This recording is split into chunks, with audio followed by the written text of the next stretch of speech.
Hello, everybody.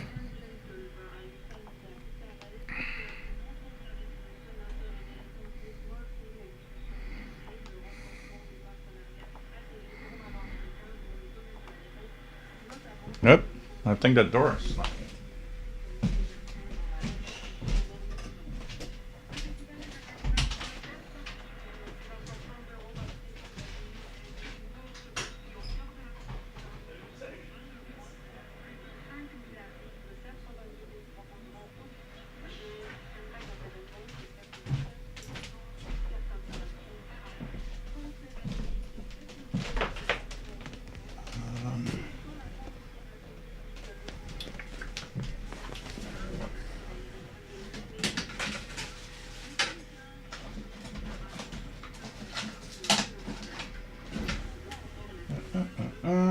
On va commencer par le trouver. Ça pas long, je regarde ça et voilà.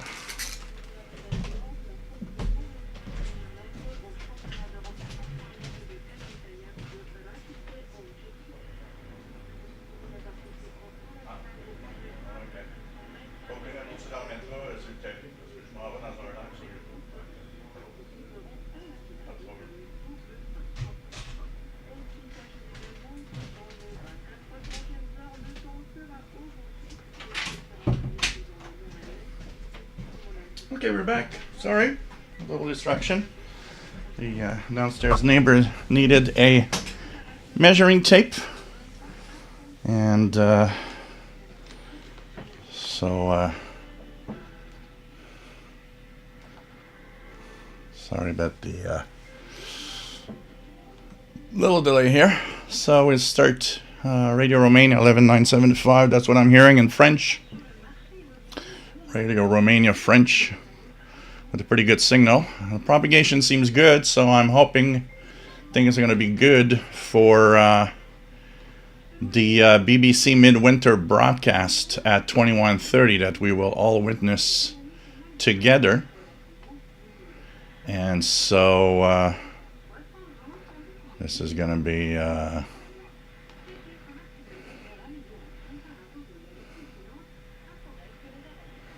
we go. Okay, everything looks fine. Welcome everyone to this Saturday live show in which we will have a cool moment listening to BBC Midwinter that happens once a year. So happy solstice to everyone. Summer solstice if you're in the northern hemisphere, and winter solstice in the southern hemisphere. And here we go with that.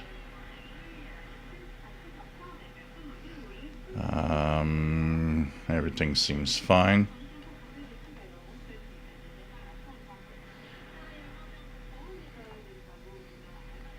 With this. Okay, welcome everyone. This let me take my first sip of beer. The usual Belgian white ale, which is always pretty good. And we're going to make sure that everything's all right. And yeah, they actually called me up. The BBC called me up, Fred, and said, "Oh, what time your live show, so we can do it at the same time." Man. Okay, here we go, guys. So welcome aboard, everyone. This is the live show for the weekly Saturday show that we have. 20 hours UTC every Saturday. We are live and are broadcasting, of course, through the world on the internet with, of course, a live show, and I hope that you enjoy it every week. I think a lot of people do. And it's fun for to have everybody here from around the world sharing something that is tough, because we usually don't share our hobby with many people. The reason why is that most people find it boring and don't really care about what we do. But hey, we're a gang of geeks that understand each other, where what we do and where we are and so on. So this is pretty cool for that. So my name is Gilles. I'm located in Montreal, Quebec, Canada, northeast part of North America. And we are here every Saturday to entertain about radio of any kind. It doesn't matter what type, shortwave, scanner radios, and so on. And this is, of course, a cool place for every radio geek. Whether you're, new to the hobby, learning still, or just, been listening for 50, 60 years, well, this is the place for you. And it's a place where I think everyone can learn a little something, whether you've been doing it for a long time or not.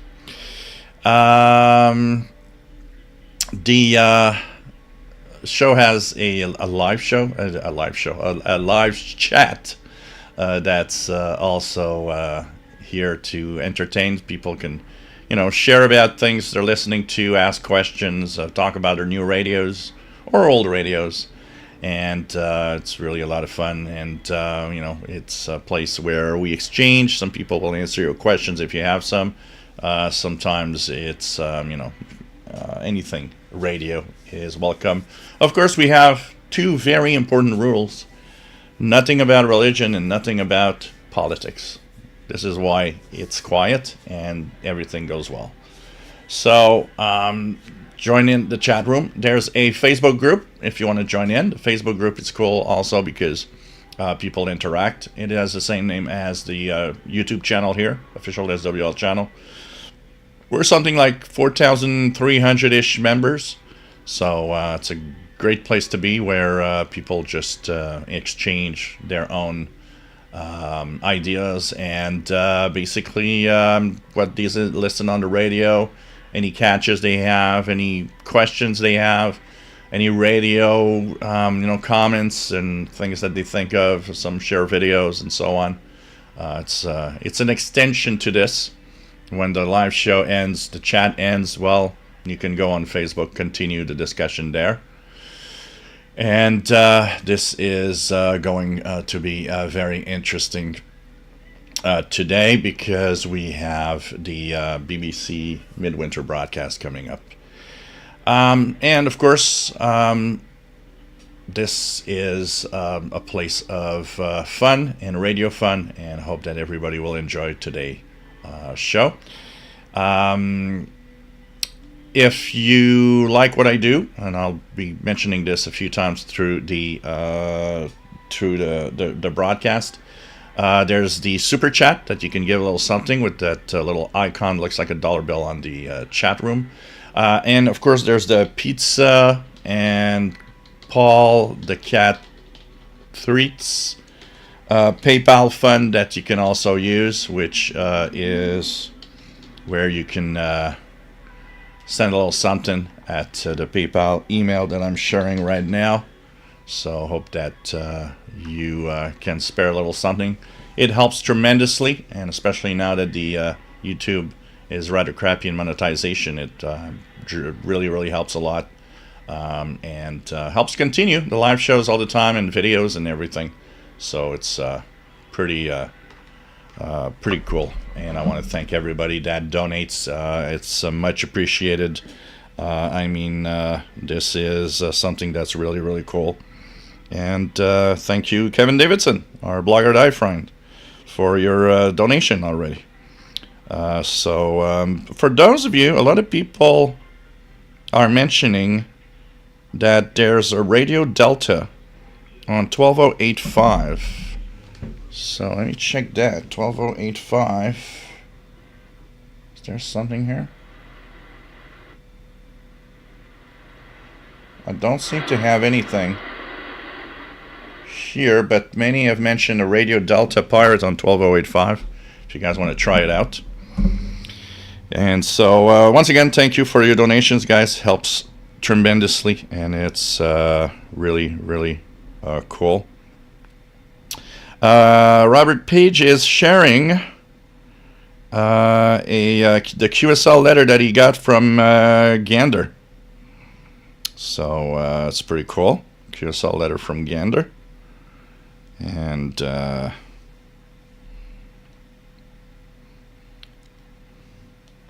so it's pretty nice to have that. Always cool. So 604, this Mr. Page, thank you for your message. It is truly enlightening to receive messages from listeners like yourself, spanning across the different corners of the globe. This is confirmation of your reception report is correct. I regret to inform you that currently we do not have QSL cards. However, I am actively exploring the possibility of reintroducing them as being newly tasked with responding to these messages for Gander.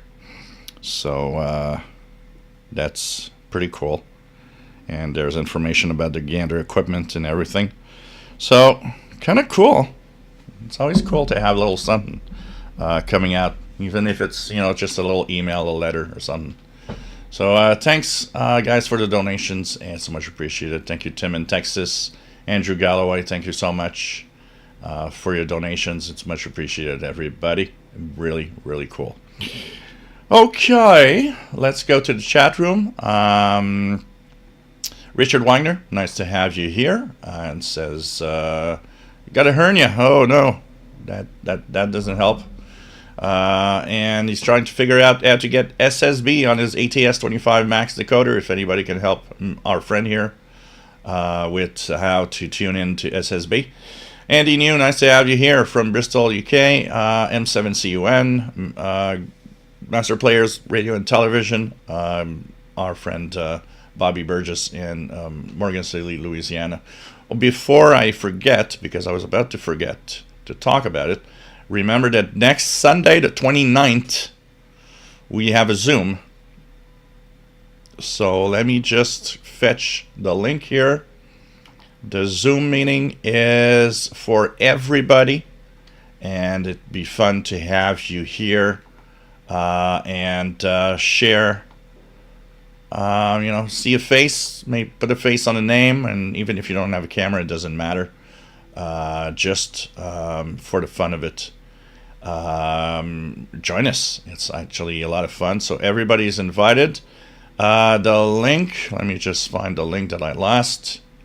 It is somewhere here. I will find it someday. Link. Where did I put the link? Zoom link. Oh God.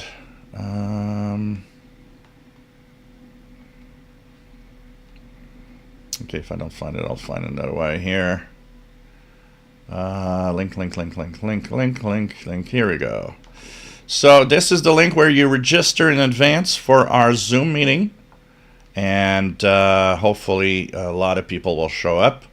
Like I said, open to everybody. It's 20 hours UTC. 20 hours UTC, June 29th, 2025. And the link to the Zoom is here. So join. You have to register in advance. Let's see if I can get the amount of people that have already registered right now. Sign in. Here we go. Meetings.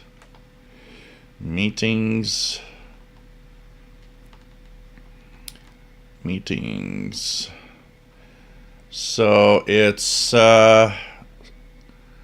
registration number is at 38 right now. 38. So this is a cool number. 38 people that have registered. Hey, let's try to get above 40 at least. And it'd be fun to have all of you here. So for the Zoom meeting, just register. And even if you don't have a camera, it doesn't matter. Or a microphone, there's a chat room. It'll be fun to join us. So next Sunday, June the 29th at 20 hours Universal Time. Okay, as we continue, we have Jay Watterson, 69. Nice to have you on board, my friend. Jean Arrache, salut, j'espère que ça va bien de Saint-Hyacinthe. Nice to have you on board, just to the east of Montreal. Mike B, nice to have you here from Bayfield, Colorado. Jeff K from, don't remember, New Jersey, yeah. N2ZNN, nice to have you on board. Ron Animals from Toronto. Blogger Die, nice to have you from a hot enough Virginia. It's going to be very hot here. They have issued a warning of pretty intense heat. With our humidex, we're going to reach like something like 45 degrees Celsius in kind of the temperature we're going to feel because of the high humidity. It's going to be very, very hot in Montreal starting tomorrow. Today it's still not too bad. We're at maybe 80 Fahrenheit today, 26 around 26 Celsius, 25. But it's gonna get to the 90s and more, and so preparing mentally for that here with the air conditioning, and hopefully the air conditioning is going to be enough. When it's very, very hot, the air conditioning has a hard time here to actually really cool the place, but we're gonna I think it's gonna be cool. It's summer. I mean, you gotta get with it. The summer is now arrived, and that's what we get from time to time.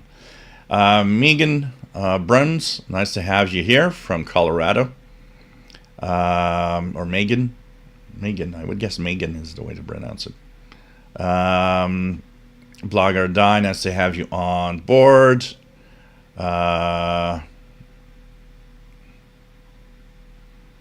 54 Cal, nice to have you on board from Northwest Pennsylvania. Old Radios, nice to have you here. Torben Iverson, nice to have you here from Norway. Sydney, nice to have you on board. Donna Royal, nice to have you on board. WA7330 SWL from Sun City, Arizona. Jeff Case is 101, going to be 105 New York tomorrow. Ouch, that's hot. Keegan DXer, nice to have you on board from Northwest Arkansas. Chuck Schreiber, nice to have you on board on 5 KVO from South Texas. We have Fred Water, nice to have you on board. SWL Signals, nice to have you here for rainy Florida. Mike WX50, nice to have you here from Northwest Arkansas. And Nate Van Gilder, nice to have you here. We have Blogger I keep thinking I don't hear anything, but the show hasn't started. VT Radio, nice to have you here. Paul from Northern Vermont, AA1SU. RJ Dakota, nice to have you here from Wentzville, Missouri. LWA0113 SWL. And F7I Ombrew, nice to have you on board from Hot, Virginia. We've got so getting up some mobile, and this is pretty cool. Ray Hawksworth, nice to have you on board. I usually watch the repeat on YouTube later, as we are busy here on the west coast of Canada on a Saturday afternoon. Hello to everybody. Just ordered my new Shoyang LC90 multi-band smart internet radio. New firmware version 4.8 just released. Yeah, I got to put that on my radio. I've not checked it out yet, and I'll have to add that. See the changes, what they've fixed. I know there's a few things that they were going to change or add on 4.8. I actually used it quite a lot, the LC90 this week. I listened to Shortwave on it a whole evening, and then I switched to BBC World Service streaming, which was a lot of fun. Joseph, nice to have you here from San Francisco Bay Area, California. Looking forward to tuning around with my Texan PL680 and telescopic, and unit in BC12880 with a diamond antenna, the RH77CA. Bobsville Records, nice to have you here. And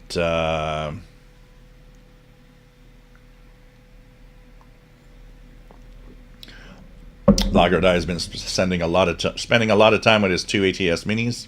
I need to spend more time with my little 4732 mini radio.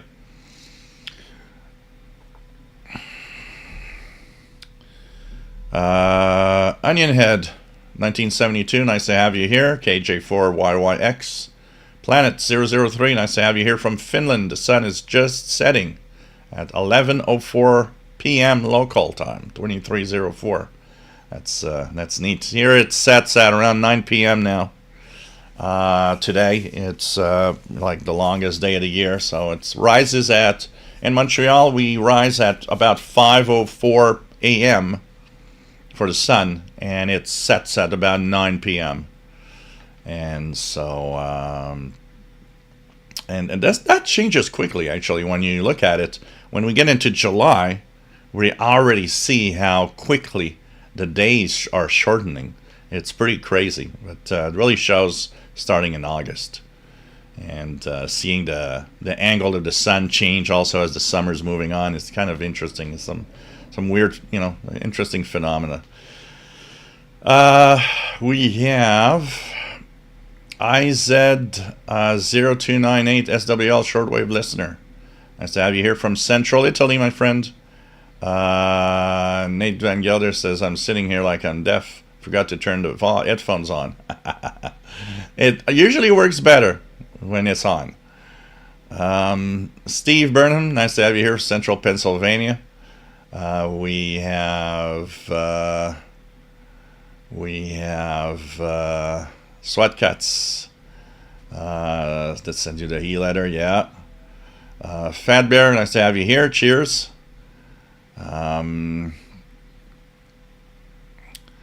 Keegan's listening on his new Bluetooth headset. Cool.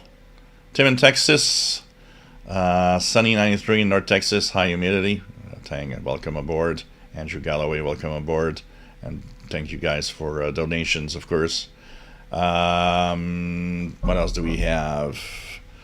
So yeah, we have the shortwave schedule for the BBC Midwinter broadcast that is coming up. So yeah, Radio Delta, a lot of talk of Radio Delta. And we have our friend here that is showing us his brand new Texan PL368 on a beautiful picture here, like that. A nice orange casing around it. So it's pretty cool. Pretty cool. And Robert Page is also sending us the pictures of radios. And here are pictures of radios. This is pretty cool. Pretty cool stuff.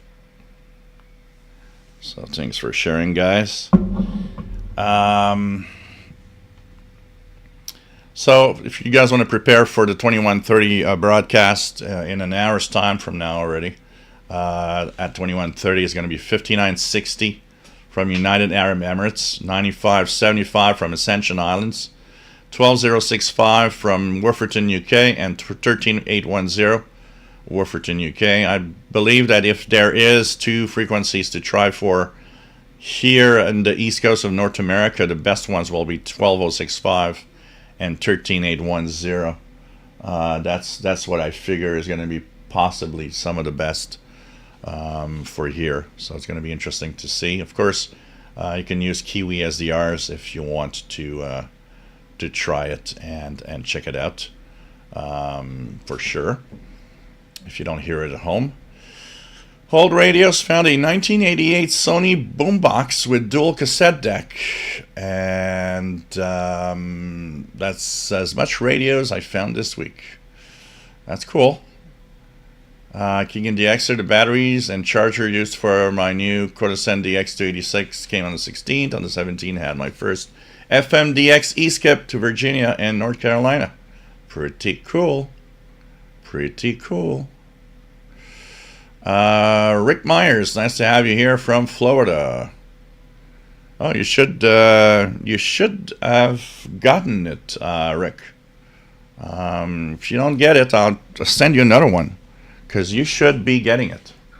Honestly, I've pretty sure I've sent it about a good, like shortly after I got your card, I sent you mine. If you don't get it, tell me. I'll send another one. Because you should have had normally.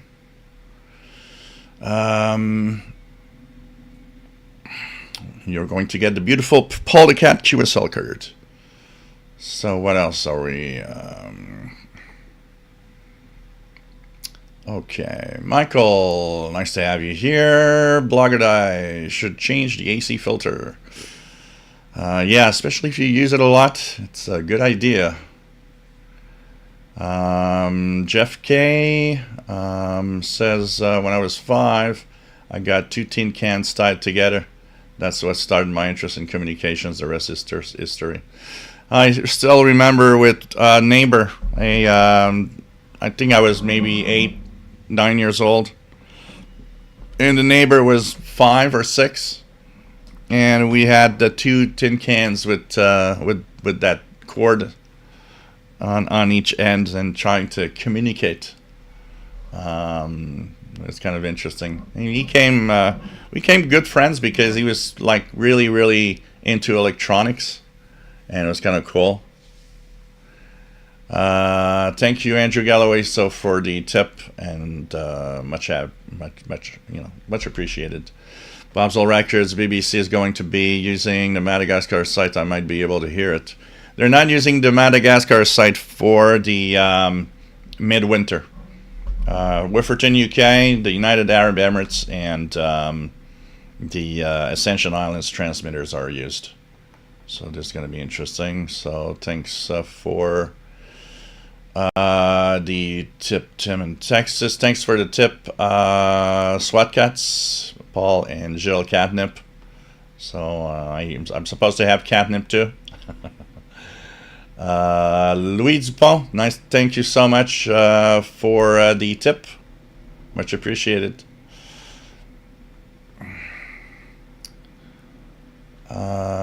Chuck Schreiber, I have family in New Jersey and Philly dealing with electrical issues. Youch. And when it's hot, you don't want to have electrical issues or problems. John Robson, nice to have you here. Music station on 12085, but well into the noise. Okay. It is apparently Pirate Radio Delta. They've been on for several hours now. Papier Écriture, bienvenue. I will try to listen to BBC special transmission from the northeast of Spain with Drake SPR4 receiver, magnetic loop antenna. RJ Dakota, I do hear that 12085, but it's really getting beaten up. Nothing on 12085 for Blogger Die. Jim Gordon, nice to have you on board from Scotland. WSONI Homebrew, I just cut out afterwards Zoom meeting. Okay, here it's supposed to be okay. So I have no issues from what I see. Did you just restart? Just refresh. Yep. Usually when there's audio or video issues, you just refresh and it comes back. Michael says my Radio Shack St. Jean went dead on me this morning. Oh no. Completely dead? Doing nothing at all? Or it does something but it just doesn't work, or it's kind of sad. And King and DXer says, noticed last Sunday afternoon that the Konosen DX286 has an additional RDS mode with a yeah, absolutely. There is the DX286 has all the options of the RDS mode.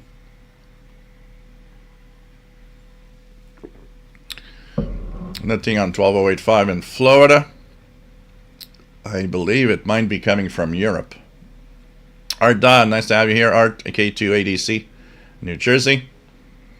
Keegan's always registered. Cool, will be fun. Next Sunday, the 29th. Mike WX50 just registered. Cool. Planet03 says Radio Delta ID strong signal. So it's pretty cool. Jim Gordon, I too have mentioned Radio Delta with a strong signal. Local daytime on 9800. And the new, okay. You register at the link that I posted, Jeff. I posted a link for the Zoom meeting in the chat. Fred Water, 45 C humidex here tomorrow too. Yeah, that's too hot for me. I'm gonna be spending the day inside.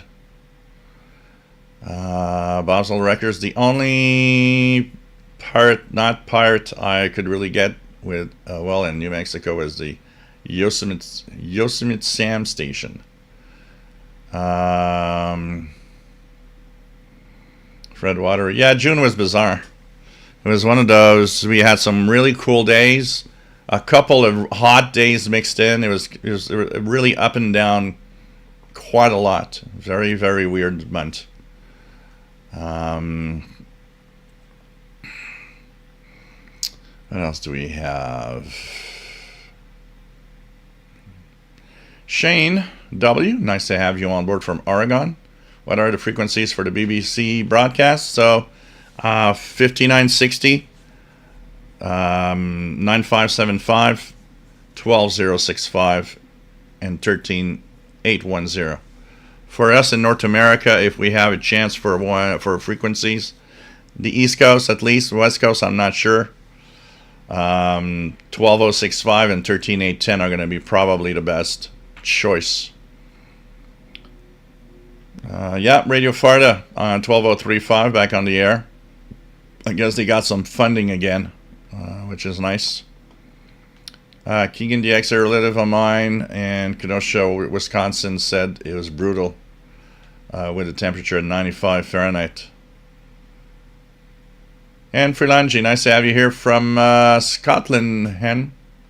Jean Arash, maybe you should explain to your non-Canadian audience what the humidex is, because it is a Canadian invention. Yeah, it's yeah. I've seen in the U.S. weather stations having a different name for it, which is basically the feel of, the outside temperature plus the humidity. It's like the wind chill in the winter, where if it's windy, it's minus 10, but very windy, it could feel like minus 20. The same thing, our Canadian humidex is the humidity level with the temperature and how it kind of feels like. So it's going to be 34 Celsius in actual temperature, but with the very high humidity, it's going to be like, it feels like 45 degrees Celsius. Bowman's, nice to have you here from Midlands, UK. Kamikaze 76, West Michigan, nice to have you here. Kenneth, KWLN61, nice to have you here from Tucson, Arizona. And it says 96 Fahrenheit. It's almost cool compared to 115. Peter Jacopelli, nice to have you here. What firmware changes and version on LC90? So 4.8 is the last one that's just been released a few days ago. And usually it can do a lot of things. I haven't looked at the, I remember seeing the changes, but I don't know them by heart. But it adds and changes things, fixes a few things that could be wrong or should be fixed. One of them I'm looking at, I don't know if it fixes completely the, although single sideband isn't bad, I don't know if it fixes completely the problem there. But it does improve the radio all the time. I'll be checking out, I'll make a video out of it this week. I'll be updating and talking about it. Roger C. from Southern Ireland, nice to have you here. Probably tomorrow anyways. Jeff K., if the earth was flat, would there still be a summer solstice? Yeah.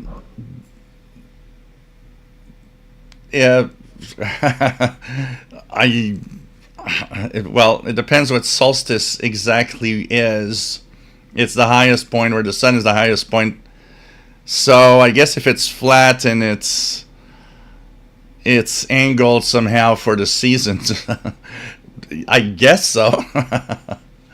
I guess so. I don't know.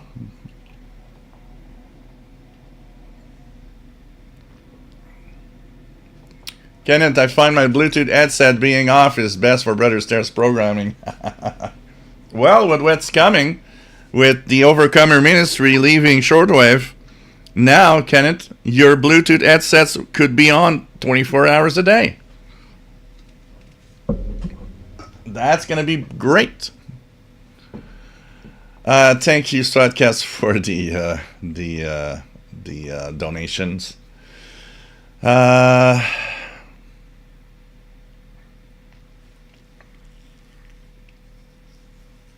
Friend Water says shortwave signals from the world's last chance bounce off the atmos-flat. So we have atmos-flat now. So on the flat Earth, we have the atmos-flat.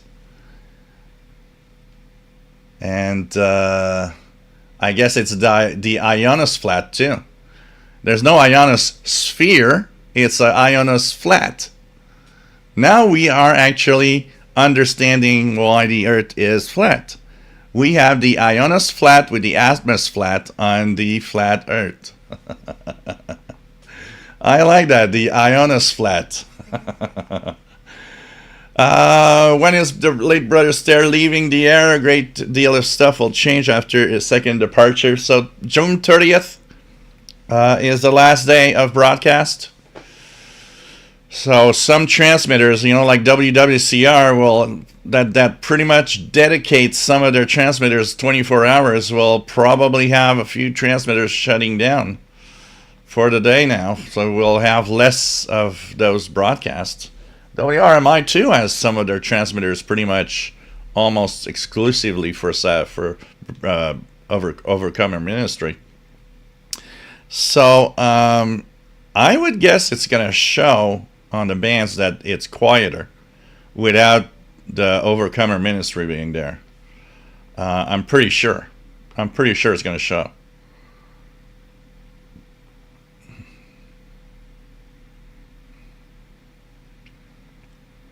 The thing that is going to be interesting to see is how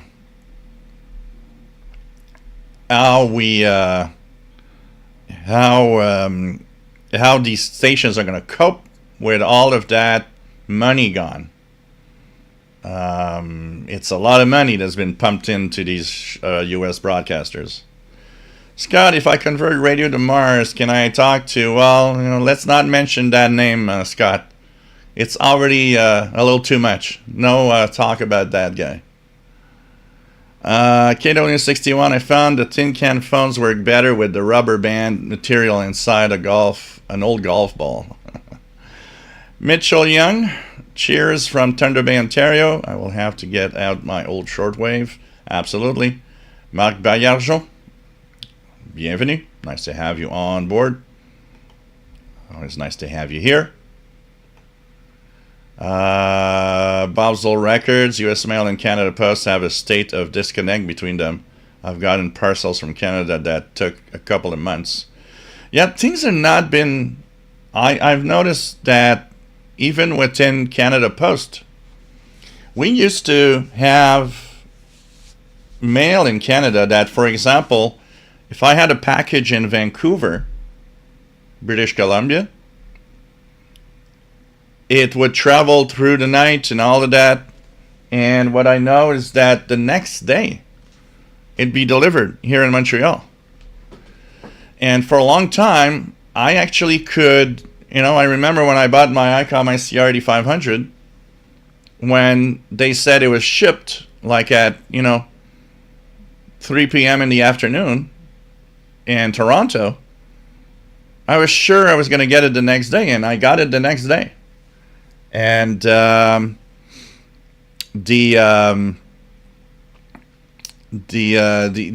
the delays have now changed tremendously. For what was a 1 day now, it easily could be 3 on standard mail. So that the delays have changed and things have changed a lot.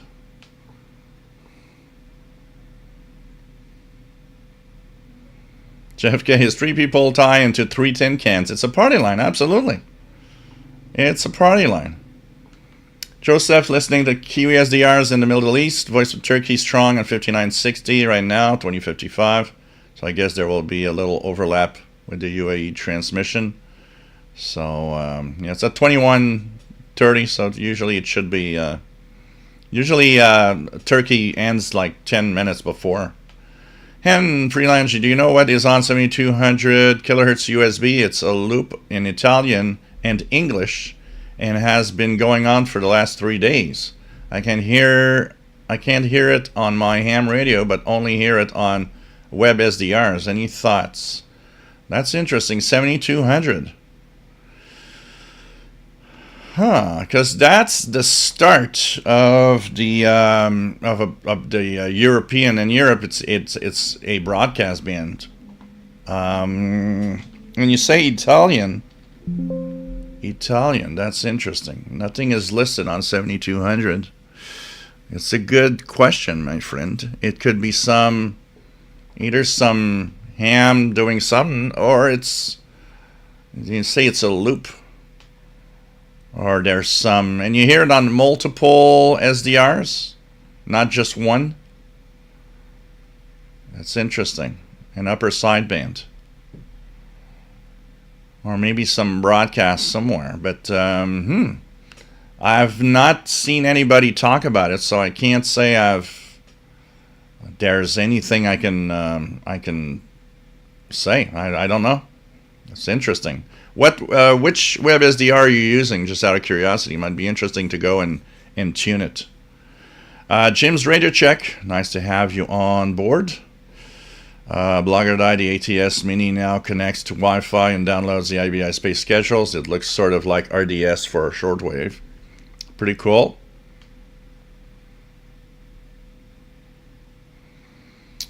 Yeah, well, they're not on strike. They still deliver mail, Jean Arrache, but they don't do overtime.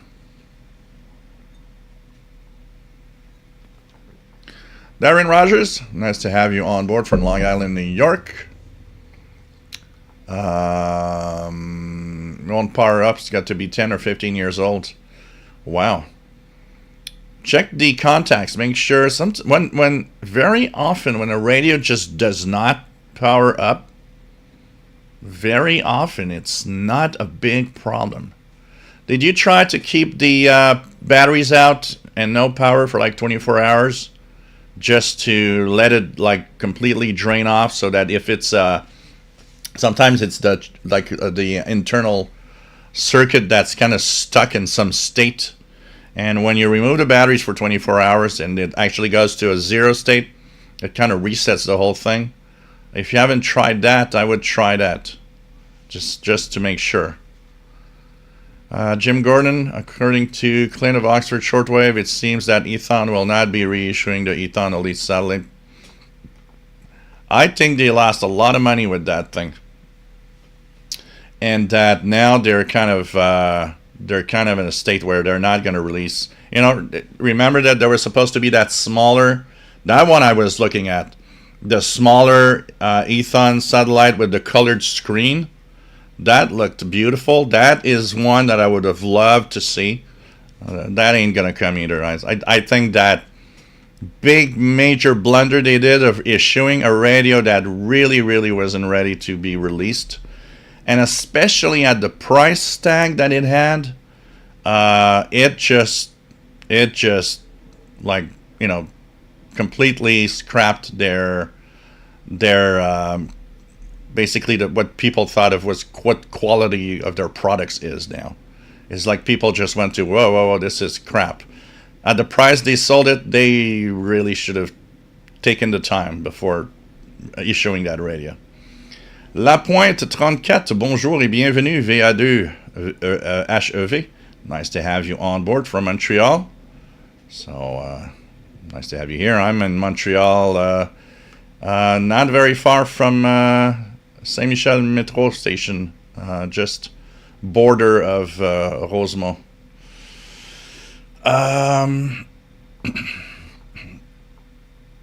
Nice to have you here. Onion Head, what is the software you are using to your right side? Is it attached to SDR or radio? What you see on the screen here is a radio itself. It's the screen of my Yaesu FTDX10, which is my Yaesu transceiver for amateur radio use. That, of course, I use a lot in radio listening. So it has a port in the back for an external screen So what you see there is what I see on the small screen of the radio itself. So it's not a computer or it's an SDR, but it's a self-contained radio SDR, the Yaesu FTDX10.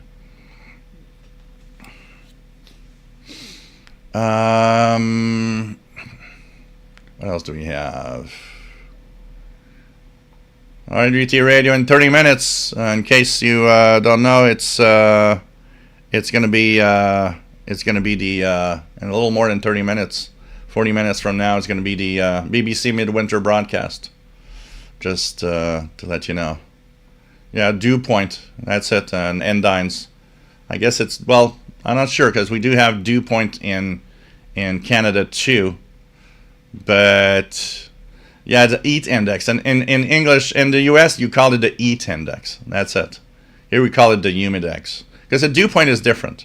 The dew point is where it's where the atmosphere will condense if you reach at that certain temperature.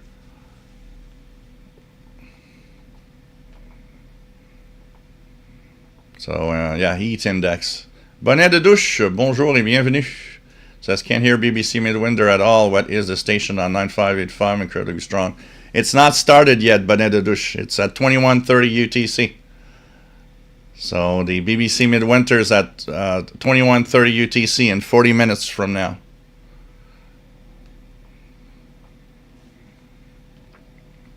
And station on 9585. Right now it's broadcasting on 9585 is let's check it out here. 585. At this time you've got China radio in Hungarian. So it's China radio in Hungarian to Europe. I guess it's Hungarian, HU. I don't see what other language it could be. But that's what's on at this time, China radio. Until 21 UTC.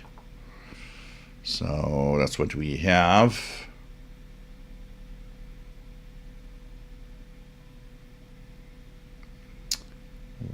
So nice to have you here from Italy. From Italy, I would guess, anyways, I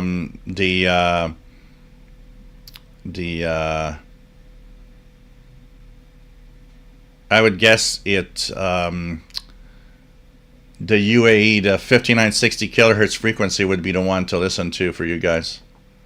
I would think that would be the best frequency. And Dine's Nancy saying hi on a very hot day in Pennsylvania. Nice to have you on board, Nancy.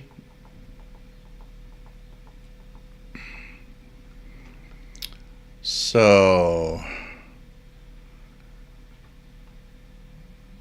on this flat earth, we now listen on the Ionis flat.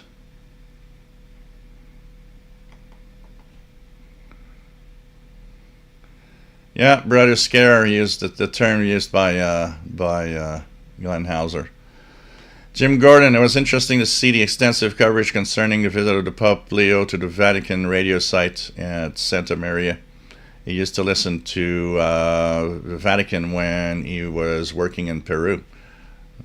That's good. That's good. And yes, Keegan, we have Tropos Flat. And then it says, watch the English Heritage YouTube channel bringing the summer solstice live from Stonehenge this morning. That's cool. And there's not 585 extremely clear. Yeah, it could be China. Good point. Well, you can't hear it because it's not there yet, but BBC Midwinter is later. It's not happened yet. Brogard, I heard the spectral voice of Brother Stare when testing the ATS Mini this morning. Bowman's 30th of June was supposed to be the end of BBC Radio 4 Longwave. Apparently it's not officially that. It's a date that was thrown up it was like thrown there and on the internet. But I've seen many reports of people saying, no, it's not June 30th. It's that date is not necessarily where it's ending. So we're going to see what happens with that for the long wave service.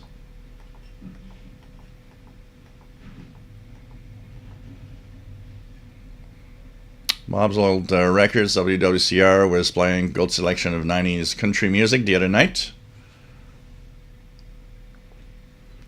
Well, I'd rather hear that than Brother Sarah.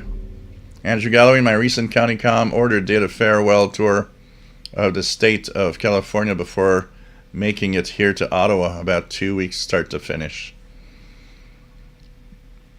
U20, and okay. Rick, VA3ZYW, well, nice to have you on board. Good afternoon. Big John, nice to have you here. Nice to have you here. ET himself, I heard the postal strike has been settled. Yeah, maybe it is now. RJ Dakota, WWV on 25 now, which doesn't happen very often. Wow, okay. Big John just purchased the Grundig Satellite 800. Excited to see how good it is. Oh, have fun. It's not a bad radio. Have fun. Jeff King, nice to have you here from Jacksonville, Florida. It's a very big radio. So you're going to have a big radio. John Robson, BBC Longwave Service remaining for the time being while review is done. Yeah. Hello there. Whoever said cool with those characters that I don't know what that is. Greg Lopez, KT4RAM. Nice to have you on board from Florida. Made sure to hit the thumbs up so I don't forget later.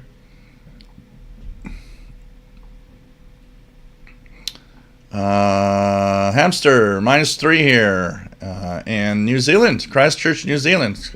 Welcome aboard from the other side of the world. It's, winter for you guys there.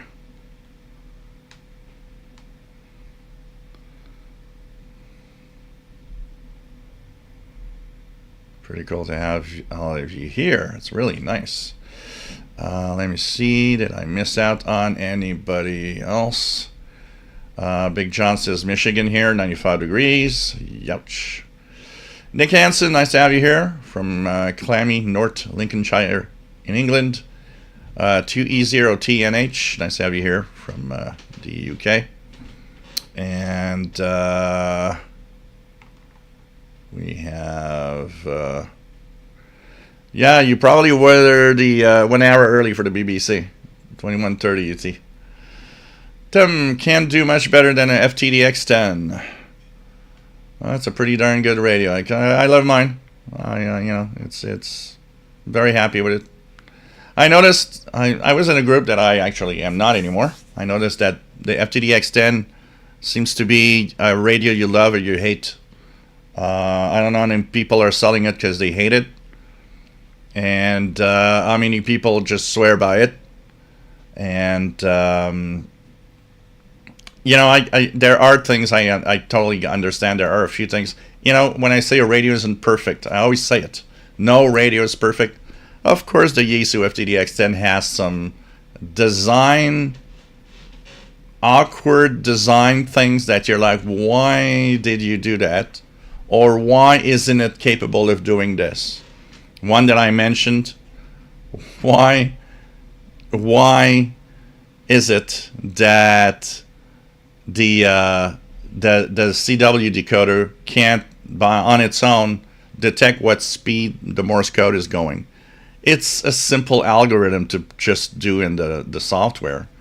Nope, you got to really, really think about it, and it's like, well, it must be this, which is dumb. There's a few things like that you're like, okay, who designed this exactly? But and there's a few things that are bizarre. The digital noise reduction, it starts way too high. They should start it much softer than it actually is. It's very aggressive. There's a few things like that. No radio's perfect. We see it all the time. RG Dakota, maybe WWCR is ahead of the game. Maybe they saw the opportunity to get rid of Stare. I don't think I don't think it's an opportunity for them. I think it's more of a problem for them to get rid of Stair. I don't see much of an opportunity for WWCR in getting rid of Stair with the amount of money getting in there. I think WWCR is more in trouble with that now happening, that he's going. Matt Fernal, hi guys, hope everybody's doing good. Picking up big E-skip opening on the FM band last night on Thursday, and on Thursday from Oklahoma, Ohio, West Arkansas, and Wichita. Pretty cool. Nice to, and I got to Arizona. Pretty cool. This is cool. FMDX is always a lot of fun with E-skip openings. Blagadai classic quotes. Is that a big radio in your pocket, or are you just glad to see me? Yeah. What a long antenna that is. Nicole Phillips, nice to have you here, Nicole, from the UK. Our heat waves just passing, thunderstorms now. So, nice to have you here, G6PJV. So we're 30 minutes away from the BBC Midwinter broadcast. It's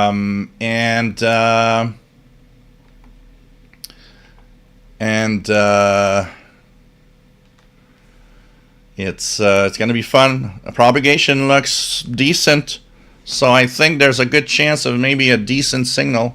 I'll already have a very weak carrier for you guys. Maybe in Europe, maybe it's better. 12085 is supposed to be a Pirate Radio Delta. I have a very, very weak carrier here.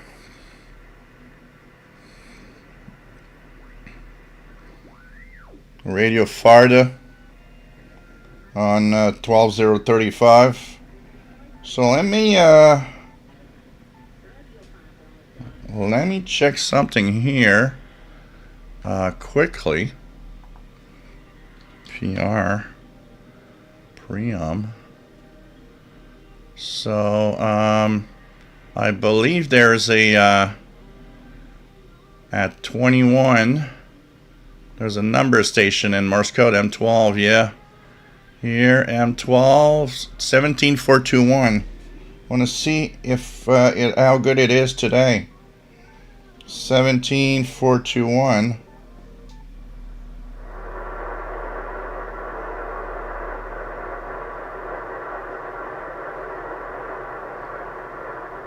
I'm not hearing it, but there's a number station, M12, that's supposed to be there. I am a little pissed off. I suspect it's the new neighbors, the new house that's right next door. It seems to me that they have installed, because I see they have new lightings and all sorts of new systems. I have more noise on my Yaesu than I had about a month ago, especially on the 25 up to I'd say 20, the 13 meter band from 11 to 21 megahertz. My noise floor has just gone up, and I'm a little pissed at that because it wasn't too bad, and now it's kind of a little bad, and I'm really not happy. And I guess it's the new neighbors, which I was scared of a little bit because of that. WF7 High Homebrews. As they say, some people swear by the FTDX10 and others swear at it. Yeah, it seems that's it. I've noticed that a lot of people that are ICOM people that went to the FTDX10 are not super happy with it. And I think it mostly has that to show that divide. With that people are very brand centric. If you are an ICOM guy, you are and stay an ICOM guy, and if you're a Yaesu guy, you stay a Yaesu guy, and a Kenwood guy will stay a Kenwood guy. I think it has to do with that a lot. I mean, the FTDX10, like everything else, isn't perfect. Andy News says FT710 seems really popular. Absolutely. But then there's got the FT891 and the Alecraft KX2. Love them both. So, Bowman's, it's been interesting using the old DX394 below 150 kilohertz. Jim Gordon, one almost feel nostalgic for Dr. Gene Scott and his University Radio Network. Almost. Yeah. Greg Lopez, KT4RAM, my FT891 is still sitting new in the box as my ATAS 120A. And I've got motivated to install my RAM 1500 soon. Old radios. Let me see. I think I missed out on something. Yeah, I missed out here on something. But in Dush Channel 292 is literally a full strength signal for me. Great stuff. Yeah, they will probably suffer a little from the Overcomer Ministry. They did have a few broadcasts from the Overcomer Ministry on Channel 292. But they do have a pretty big schedule of other stuff, so I think it's going to be okay for them. Bob's Old Records, the noise filtration on the RTL could be better. Tweakable EQ would be an improvement. Old radios, does anybody have this thing that happens sometimes where the chat from another stream you're watching appears under a different stream you're watching? That's weird. I haven't seen that happen.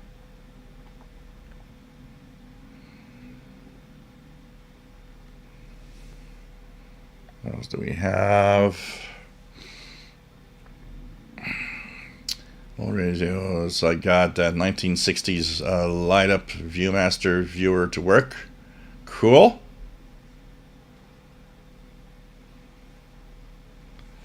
Guess who's watching Viewmaster images in the dark? Man, I had I remember the Viewmaster when I was young. Oh man, that was so cool. Rick, VA3 ZYH says he's happy with his ICOM IC7300. The ICOM IC7300 is pretty much, for the price point that it's sold, one of the, if not the most popular rig right now. Everybody wants that, and it does the job, and it's fine. It's like I always say, I chose the Yaesu FTDX10 because I never had Yaesu radios. And I thought, well, I got an ICOM ICRD 500 here that's received. I got a Kenwood 5000. I'm going to buy a transceiver for my ham stuff. What should I get? And immediately I thought, maybe a Yaesu. And seeing all the, positive of the Yaesu FTDX10, I thought, well, let's go for it. Les T, nice to have you here from Chicago. Andrew Galloway, does altitude affect reception? I will be retiring in a small town in Colombia that sits at about 2,600 meters. Currently I live in Ottawa, Canada, which is about 40 meters. There might be an improvement because of altitude, yes. I would think so. Richard Wagner has WWV on 25. On 20, on 15, and 10, all good in Northeast Illinois.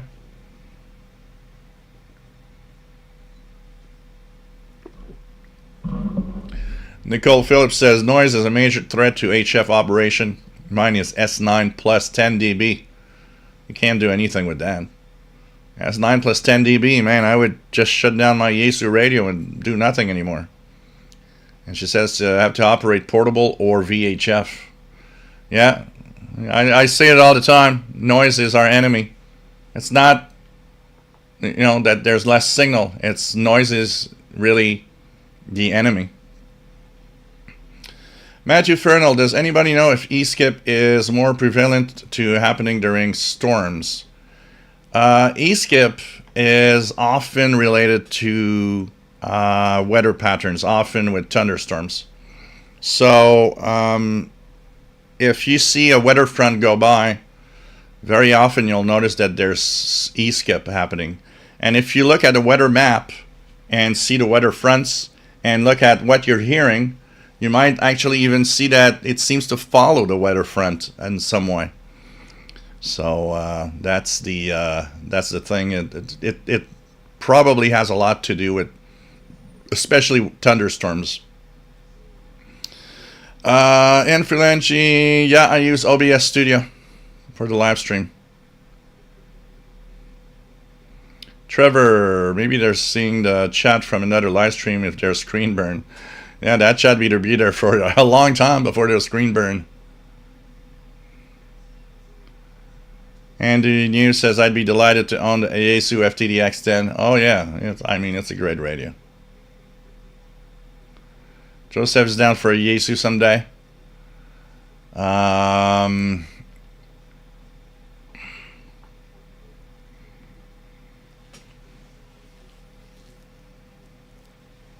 But in the douche, so the John Robson just shared the frequencies of the 21 to 30 to 22 UTC, 21, 30, 22 UTC BBC broadcast is 5960 from United Arab Emirates, 9575 Ascension Islands, 12065 from Wolverton, UK, and 13810 from Wolverton, UK.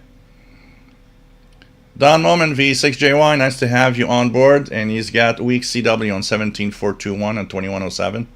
So I had nothing here. There's supposed to be another frequency that we could try in Priam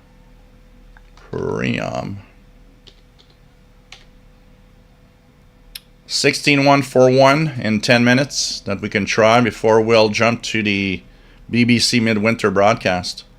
So 16141 is the next one in 10 minutes. I'm going to tune it here.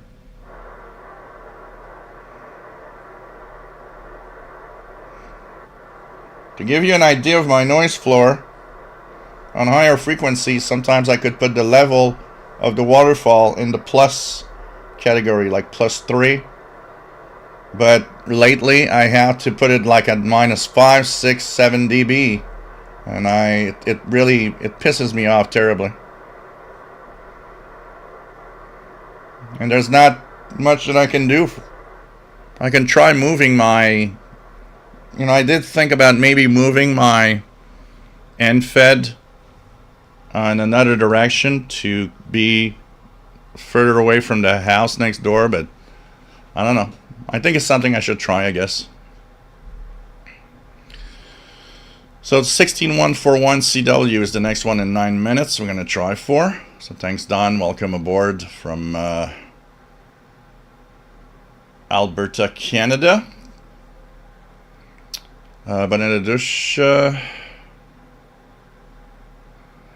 Bowman's, what else do we have? Okay, Bangladesh got Ascension Islands too. SWATCats 5960 UAE, yep. There's 12065 also, SWATCats. They've added a fourth one, 12065. So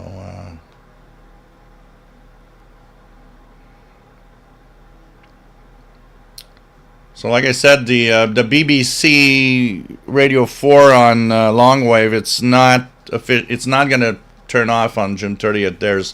There's as somebody mentioned, they're kind of examining the possibilities and what they should actually do or not with that. We are already an hour into the broadcast, more than an hour. Don't forget, if you like what I do, the super chat can give a little something through there. And there's the pizza fund if you don't want me to starve to death. And Paul the Cat treats. I actually have to go buy him a pack of treats now. Because the ones I had are actually almost empty. So hey, maybe you want to send Paul the Cat a little pack of treats. Well, you can also send it through PayPal on the email that I'm just putting up here, and it's much appreciated, guys. It really helps tremendously. Thank you so much for the donations. So Lagardai is relocating to the patio to set up for BBC, so it's going to be interesting. It's going to be interesting to see what we hear and what frequencies are going to be the best. Propagation doesn't seem too bad. I mean, I was hearing Romania on 11975, so that kind of makes me hope that maybe 12065 or 13810 here in Montreal can make it. Jim Gordon, local noise from neighbors and stair lighting has encouraged me to DX my local park. Today I monitored both couriers on 15245 and south on 15575 with my Panasonic RF45 and its telescopic whip. You know, you probably noticed, Jim, how amazing and how different it is when you go to the park and you notice how low the noise floor is and all these signals that you would be incapable of hearing at your home suddenly come alive, and you're like, wow, I'm listening to all of these things and easily just because my noise floor dropped. So it's you know, we unfortunately, a lot of us have to do that now.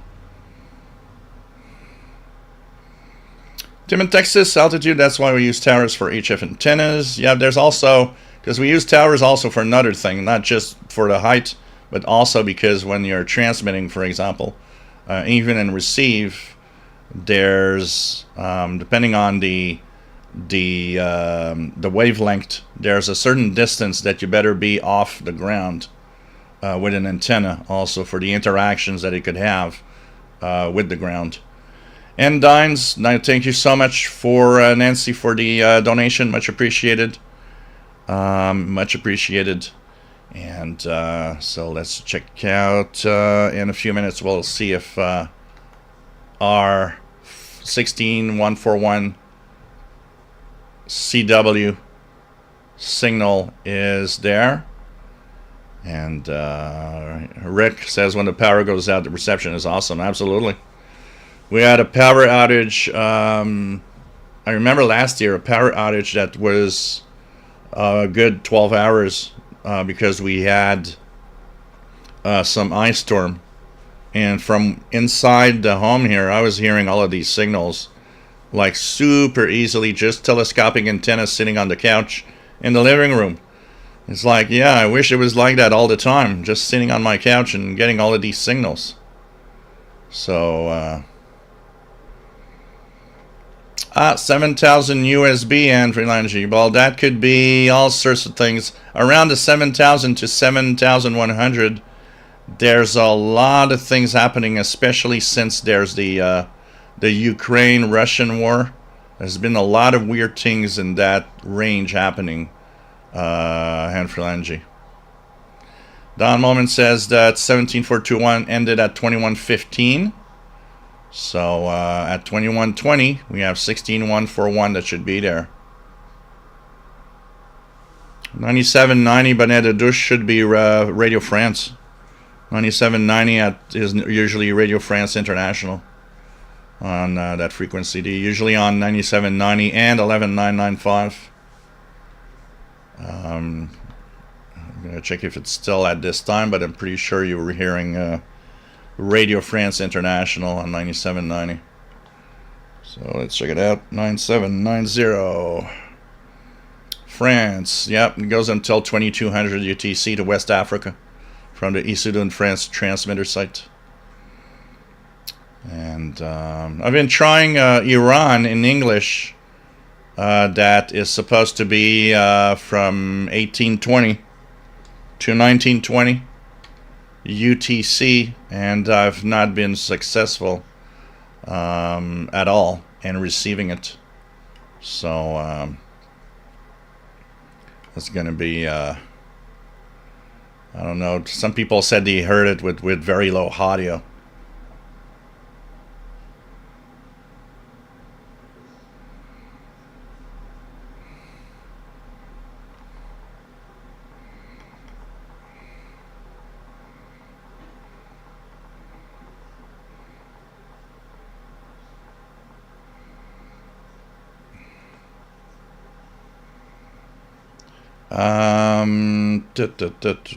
Let me just go here. Okay.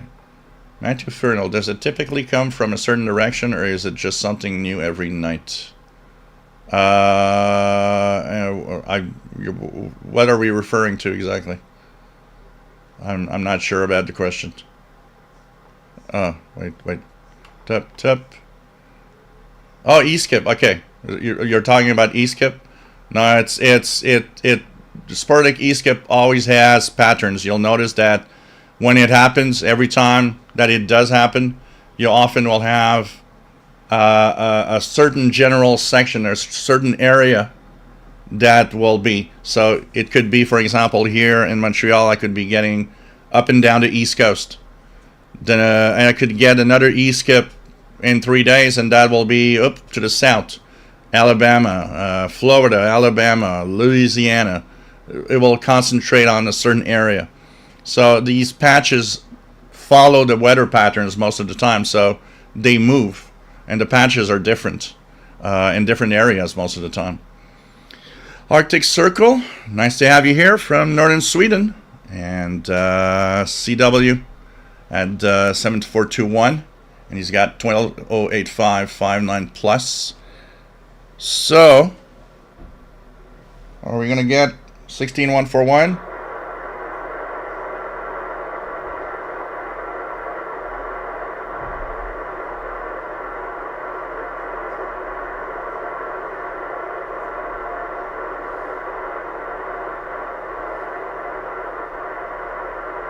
I'm hearing it very, very faint. Very, very faint, 16141. So, it's there, but it's very, very faint. VA7 EMT, monitoring everything everywhere. Too bad Voice of Greece is off. I'm late. My late dad loved listening to his Alec Raptors on 9420, I believe. Yeah, 9420. That was the main frequency. The main frequency of Voice of Greece. So, transmission 1 SDR. Good evening. Nice to have you here. Benedict, you guys, lovely signal for Radio France here, PL330. Madrid DXer, nice to have you here. John M7EIW. Could be the voice of Iran may have been affected by the recent bombings. No, we don't think so. We think the transmitters and all of that are fine.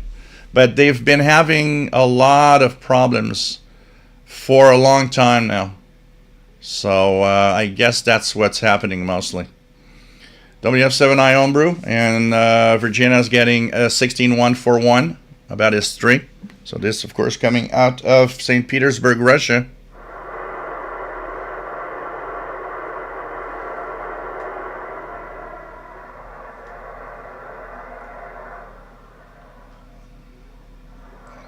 If I put the digital noise reduction on the Yaesu, I could hear it coming out of that noise that's removed. So it's there. It's not very strong, but it's there. 16141. So let's slowly get ready. In 8 minutes' time, we are going to get the BBC Midwinter broadcast. It's a special broadcast that's once a year at the summer solstice in the northern hemisphere, but it's for the winter solstice in Antarctica. And it's a program that's made for, believe it or not, about 40 people.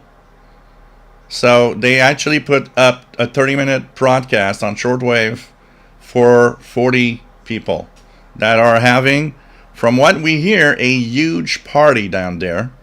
And one of the things that they were saying is that if you guys know the movie The Thing by John Carpenter, the original, and with the in the Antarctic base there, with the alien that transformed into everybody, they apparently have they watch that movie on the base every year. And it's pretty big thing. Apparently, it's those that have been there have said that the party is something. So hey, they got nothing more to do. It's midwinter. It must be real cold, and you know, they need to unwind a little bit. So this is what's going to happen at 21:30. And hopefully this is going to be great. Once again, the frequencies 5960 kilohertz from the UAE, the United Arab Emirates, 9575 from Ascension Islands, and 12065 and 13810. Those are from Wolverton, UK transmitters. So that's coming up in just 6 minutes time from now. The annual broadcast. And it's kind of cool that it, by accident, fell on a live show. We in the past, I had a few live shows, special live shows just for it. So I remember doing a couple of live shows just for that special broadcast. But it's kind of cool that this year, that's kind of cool that it actually goes and falls right smack into our live show. It is also kind of fun because it's really where there's tons of greetings. There's all sorts of things there. They're going to play a little bit of music, so it's kind of a joyful, happy thing happening. So it's pretty cool. So Blogger Die has relocated. He's ready to hear it all. No Joy 16141 in Tucson, Arizona, says Kenneth.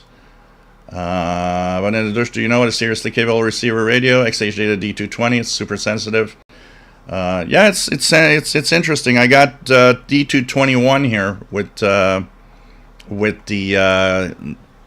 NOAA and Canadian Environment Canada weather band, which I find really cool. I find that it's a great little emergency radio to keep in your home, and it covers AM, FM, shortwave, which is cool at the same time. So yeah, Joseph, it's probably if there is something going there, it's probably 13810 that might be the best in California, but if not, you probably can tune any SDR. Our friend WF7I Homebrew is you can tune into is Kiwi SDR if you want to try it on is SDR in Virginia. You might have a good chance at hearing those broadcasts. So this is going to be quite interesting. I will tune 13810.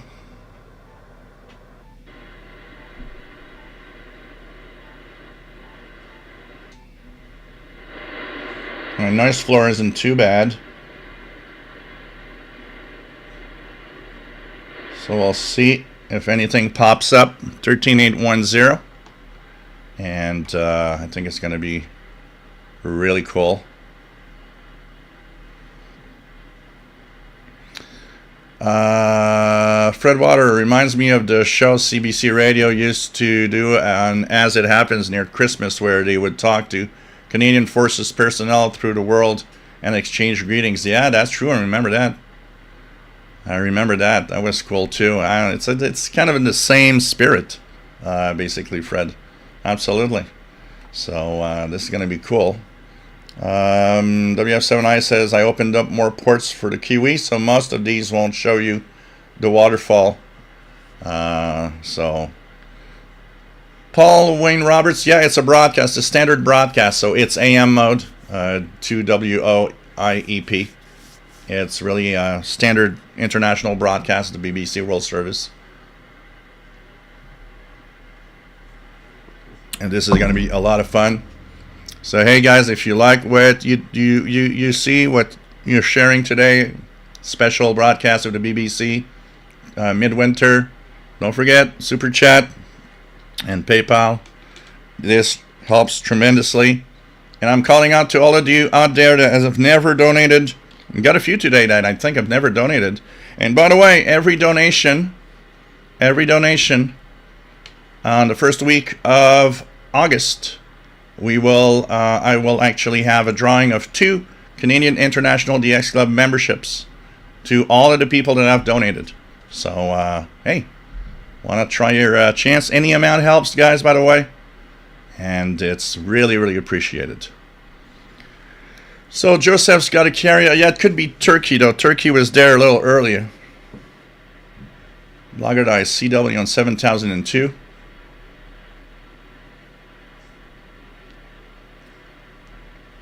But Joseph, 5960 a carrier. Yeah, you're in the West Coast. You shouldn't. I don't know what you're getting on my 5960 though. So, then we're going to power up the transmitters. There's 12065 to try to. I'm going to try 12065 on the icon.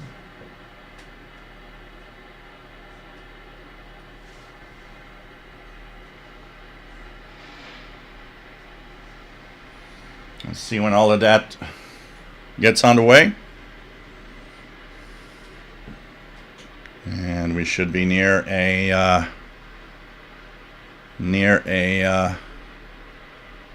power up of the transmitters. So John Robson says 12065 just got on. Let's check it out. Oh, it's not too bad. S7 here. 12065 is going to be a good one here.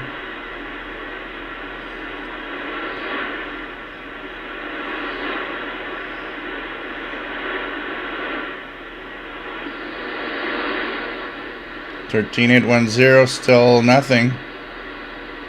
I'm wondering if they haven't switched 13810 to 12065 from last week's tests.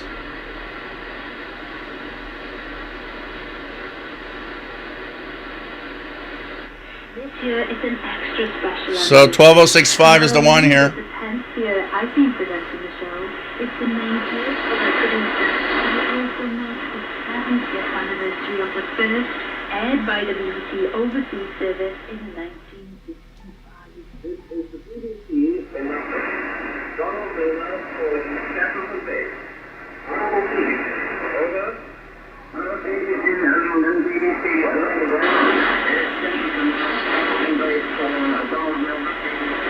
70 years ago, Gary was communicate with Antarctica was through shortwave radio, and this broadcast was the only test allowed, and it was only men who were overwintering, but to hear their families back home. Today, the men and women in Antarctica have broadband internet, but the broadcast is still a central part of the traditional Midwinter festivities. On that note, So 12065 seems to be a good one for a lot of people. Choices are positively resting a horizon of never gonna give you up.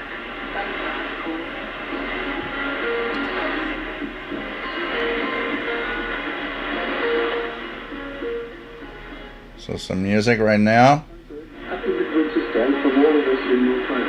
What an event for very proud of you. Hopefully you're enjoying our country and of our life. What an amazing experience. Looking on today, hopefully you have a cool time. Bring with you some best wishes. Looking forward to seeing you winter again soon. Lots of love from South Street, June and Phil. Hello, my darling boy. As this is my fourth Midwinter message, it's time to come clean. Your car is a sweat man, your pants are left on there, and your coat has been let us keep off on eBay. Oh, and me and your dad had a bad time of dance. What's 100% true is we are all still super proud of you and miss you loads. Your dad's tools are all intact in the band, and we all love you very, very much. Enjoy your Midwinter celebrations, everybody. Don't get too hammered here. Lots of love, darling. Mum, Dad, Sarah, Jordan, Clara, and Tom. Winter on beautiful South Georgia. Hope you have a whale of a time celebrating it in the point. We love the photos of all the super cute furry animals, especially for Lancelot. Friendly and love, see you soon. This is a message for my wife. From everyone here at home, I want to say how proud of you. Yeah, the West Coast guys, 12065 is your only chance for what I believe with all the day path going on. That would be the only possibility.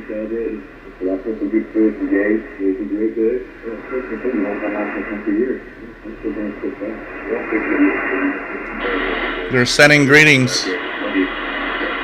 Jamie Evans, KQ4 GBD. GDB. So here's a little song. A little song going on. So we are hearing the BBC Midwinter broadcast out of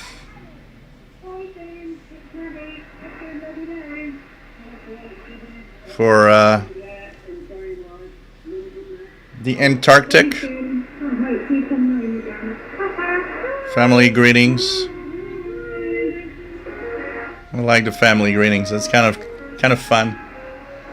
If you guys don't hear it, try the QSLs. Go and find a QSLR in the East Coast or in Europe, and just tune one of those online to get it.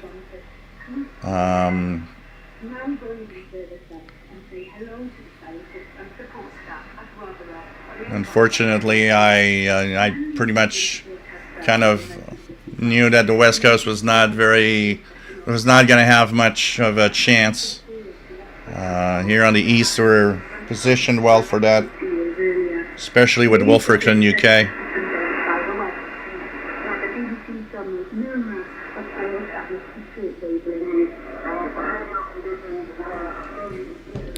I'm going to try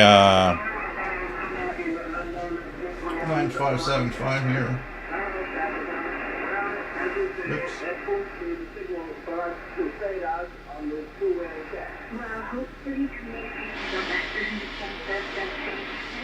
It's not that bad actually on 9575 also here from the the Ascension Islands.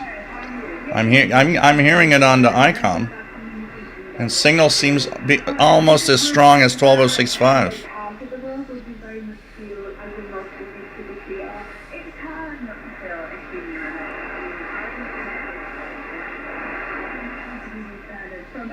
I'm gonna die at 12065 audible in Virginia on Jazz M213 with 11-inch telescopic antenna. Wow. So Bert at Virginia says on his queue it says 9. It's at times almost S9 here and on the Yesu. It's incredible, and the backdrops feel around here are insane. So you're asking the church is more professional there. And we were at one of them, we just went into the new Discovery building, and I've got a few bespoke items. I've got a map reading table, some cabinets for downlight, room benches to go. Tell us about Midwinter Day. We're expecting a big speech from the chef. We're definitely going to do what's in the thing. I think that happens every year. We will then make each other winter gifts, a sort of secret Santa. So there'll be an exchange of that, which will be really fun. I can't wait to give mine. Are they gifts that you make or gifts that you bring from home? You have to make it. I think that's kind of first. There's been a lot of people in there getting ready here. Well, thanks, Eloise. We'll let you get back to the party, but we've got some football and food for everyone.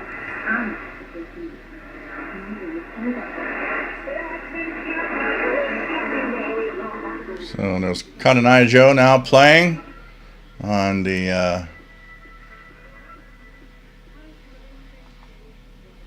yeah, it's sad for you guys I'm not hearing it.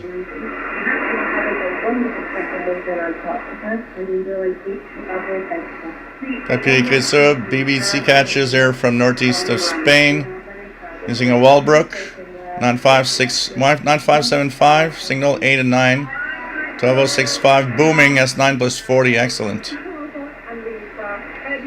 Marco Linux 9575 here but weaker. VA70 MT on Amazon. I purchased it on Amazon.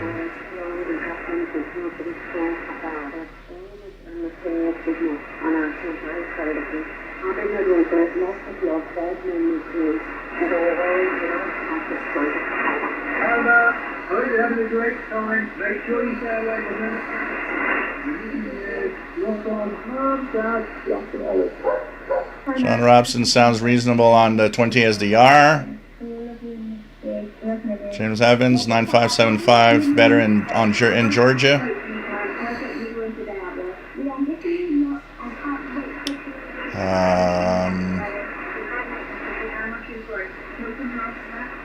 Mike B 12065 very weak in Bayfield, Colorado on PL 330. Shane barely hear it on 12065 in Oregon.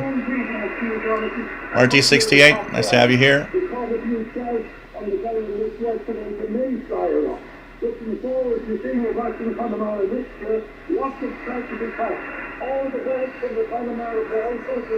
Steve Burnham is 9565 in Pennsylvania.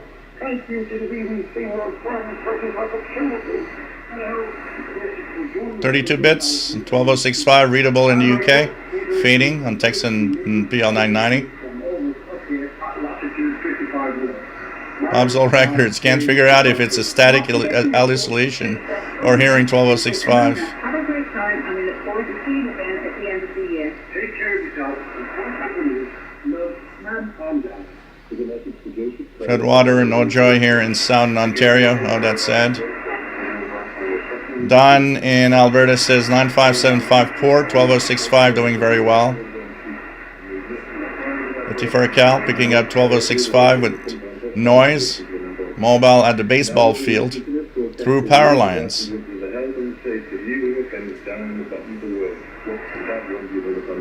Hey Julie, happy Midwinter. Miss you, love you all the world. Hey Julie, happy Midwinter, love you. Hey Julie, it's Alan off. Love you all. Can't wait for our next pub trip. Hello, son. I love you, and I'm proud of you. Never forget, you're a good lad, Chubby.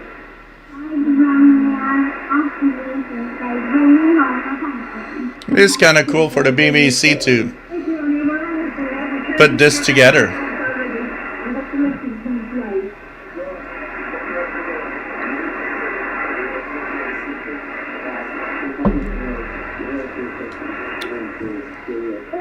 Bonita Dush has 12065 and 9575, but not super clear.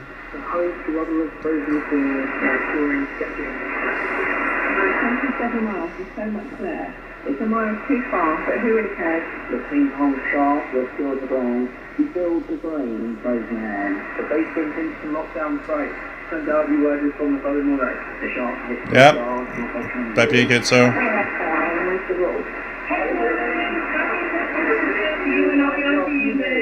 Mum here, super proud of you. Well, we're going to miss you, but what an adventure.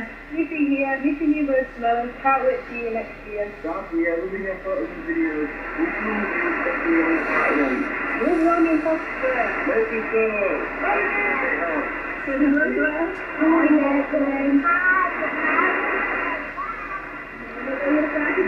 Richard Wagner buried in the noise, 12065. Paul Wine Roberts, 2WIEP. So cool, I know. Cyril Matthews, Catalonia, 2, and the band members were from my town. Cool. Arctic Circles is best on 12065, F9, 59 plus 25, 80 meter Sky Delta Loop in northern Sweden.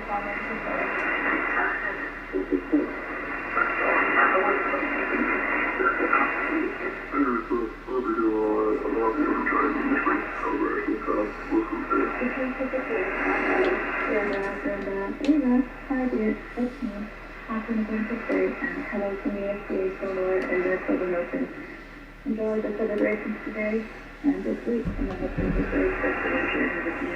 I will tell you, and I'll see you in Australia. Okay. Hi. This is a photo of our lovely renovation house. Hey! We're here in the far north of the island, and we celebrate midsummer at New Town in Ringadoga. We're working on the eliminate those here, and I'm going to even to come home forward and maybe be paying more for you now. That's what I feel. It's every you and me, so sorry.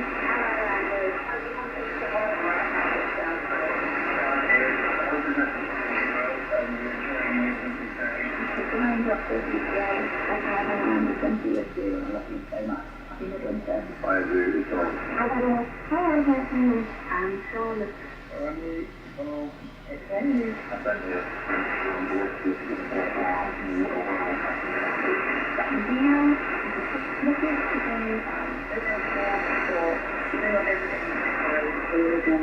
Tristan getting best reception on 12065, but he has an MLE 30 and Newfoundland.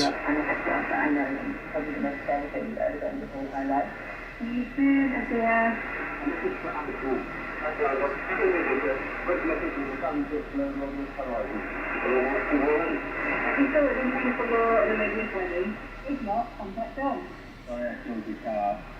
Please get rid of that awful beard. Have you got Miller a birthday present? If not, contact John.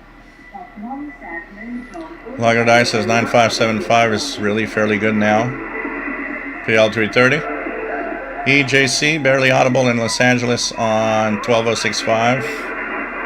Once again, Colin I. Joe.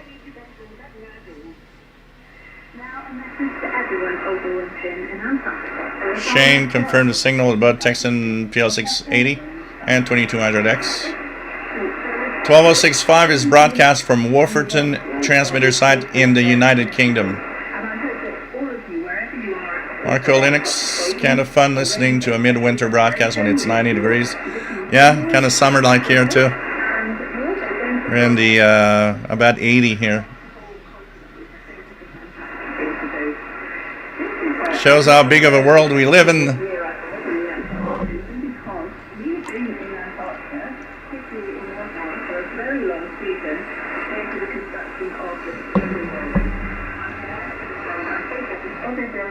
It's now almost complete, and people have already moved in, so that's a really amazing achievement for you all. I guess it does help the winter season, particularly in water spaces, shorter than normal.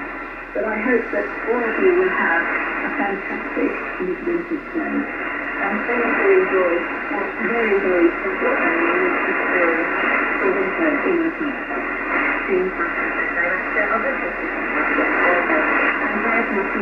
If you have a midwinter broadcast coming to you from a digital service in London. Now, a surprise 70th anniversary message episode of King Charles III. Andrew Galloway, good reception on the Suodon R108 20-foot wire. London 19657. It is a great day to have a radio. It's Midwinter's Day, and above all to express the greatest admiration for the critically important work you do. The scientific research that the British Antarctic Survey undertakes alongside teams from across the world is today more than ever, telling us stories of the past, the present, and of the future. Because of innovation and research with deeper and deeper ice cores, we know the concentration of carbon dioxide in the Keegan, can you send some of those poppers up my way, please? We also know the frightening reality that today's atmospheric concentrations of carbon dioxide are higher than at any point during that time. Fred Water Earth 9575. Getting better, but still impossible and unusable. Roger C, barely audible in Ireland. Have you tried 5960? Your work investigating the remote wake glaciers is warning of the Thank you, Jeff K, for the tip. Much appreciated. of the vast West Antarctic ice sheet. And That's perfect, Keegan. which poses perilous risks to cities and communities all over the world. Don't you have portable radios that you could have brought outside in the backyard or somewhere? Adds to the world's understanding of the Perfect. Earth's Catnip fund. and Perfect. world humanity as we struggle to live in harmony with nature. Yeah, Nancy, I think it is King Charles speaking. I very much appreciate the resilience and commitment to duty, That's our official this is. and which embody the pioneering spirit that has sparked our continuous generation. On the 70th Midwinter broadcast, we extend three special thanks to your celebration today. When maybe on the far side of the road, looking on these incredible challenges, I'm sure you will be aware that you are never far from the thoughts of your friends, family, and supporters, whom I join in wishing you a most joyful day. And this is Uncle John. His Majesty the King there. Yeah, His Majesty the King. She just said it. His Majesty the King.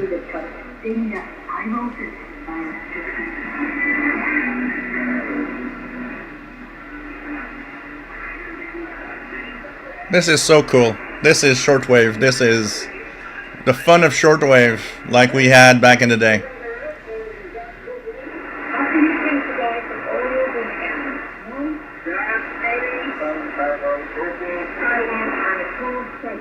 Hope you're enjoying your big adventure in the Antarctic. Not getting too cold, staying safe and having a fun time. Now very proud of you. Everyone will be too low and looking forward to your return soon.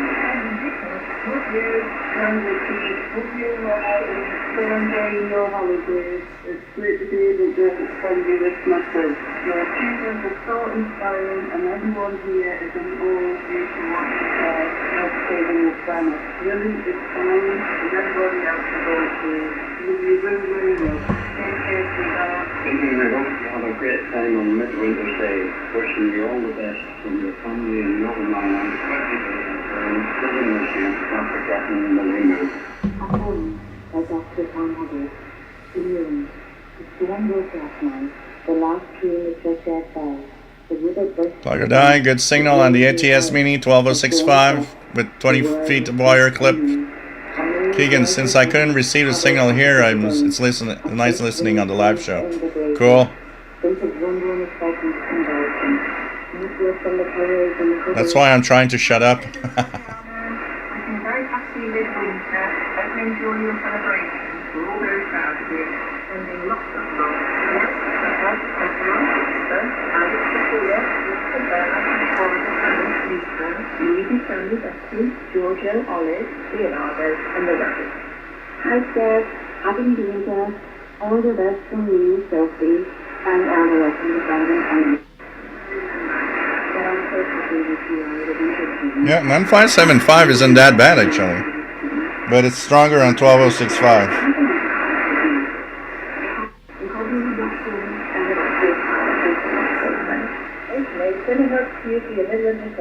We are on the inside of the world, walking the city to get to the city, visiting my way. You have no stay dangerous. You don't know someone who will be with you. We'll look down there in the winter's night.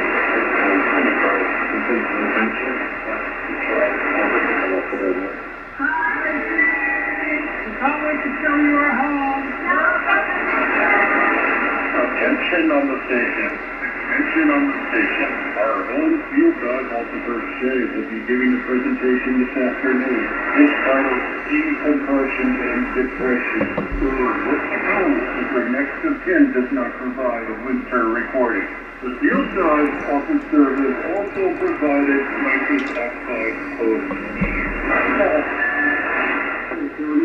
Happy birthday. Hey, John. A great day. Well, it's a good day down there. Hi, John. Happy Midwinter Day. Happy birthday, Happy birthday. Happy birthday, and happy Winter Birthday. Happy birthday, Senator Sean. Thanks, John. It's enjoy the process. Have a great birthday.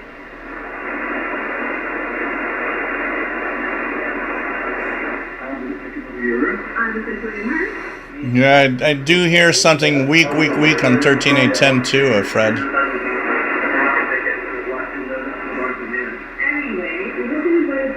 But I think they decided to use 12065 instead.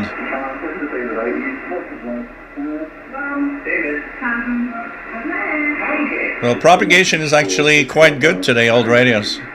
I think maybe you have too much noise where you are or something.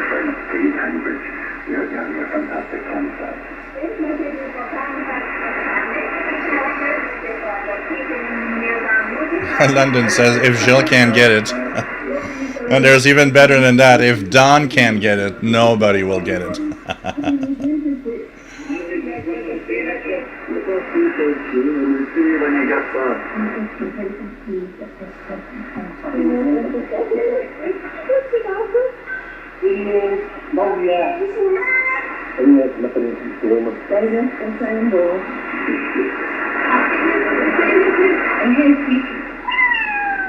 I bet Sophie's stepping back in. I should have find some words what's the next year, but thank you very much. I think it's his birthday and enjoy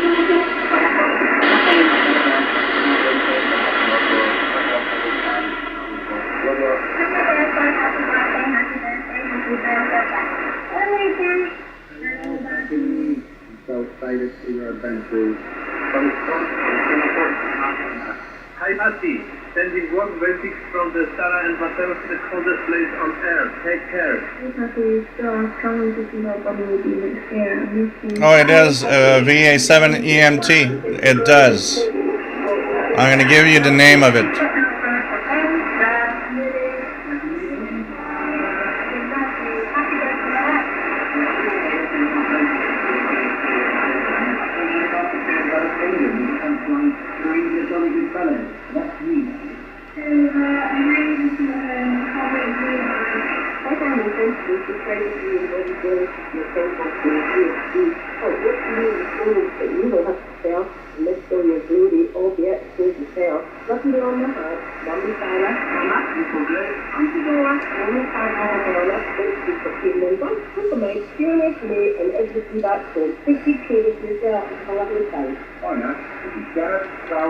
John and Will.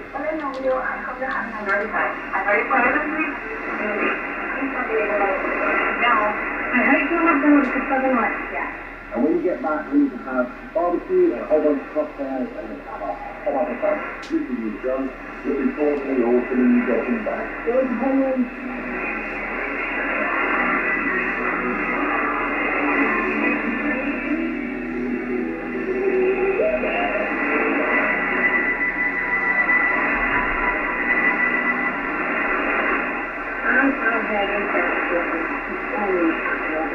We're nearly at the end of the show, but wait, we don't want to leave out the smallest Mercedes station at the western end of South Florida. It's Rockford, Kingston, Scotty, surrounded by thousands of seals, pendants and albatross. Good island. Perhaps not the weather to get the pictures out, though just have a look at with emergency moment. That's the one that is on this around the corners. So the two of you will have to use and to your request, this fisherman's dream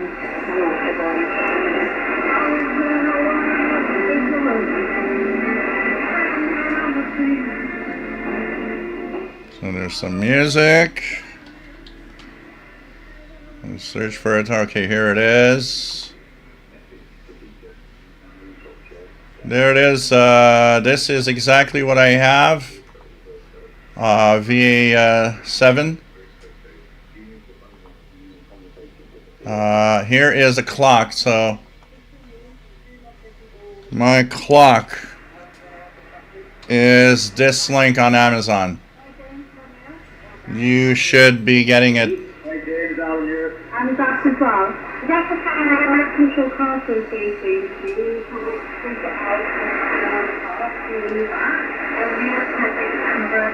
2N222A is directed to the Antarctic base of the United Kingdom, their research base. And Antarctic UK research station. The British Antarctic Survey, as they call them. So all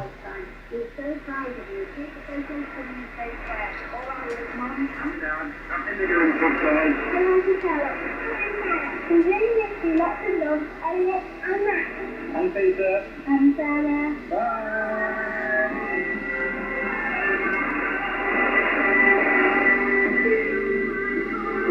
oh, music. I'll lower the music a little. So, British Antarctic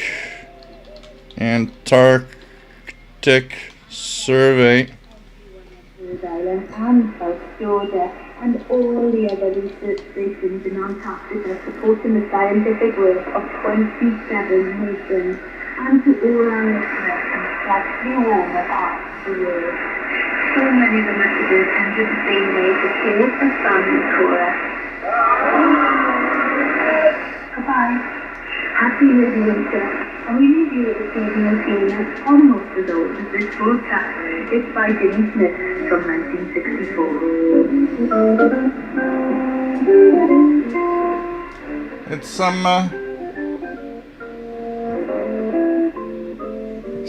some Christmas music. It's winter there, after all. The Antarctic Midwinter broadcast was presented by me, Kenneth Matthew, produced by Nathan Russell, under the Boston Media Production for the BBC World Service.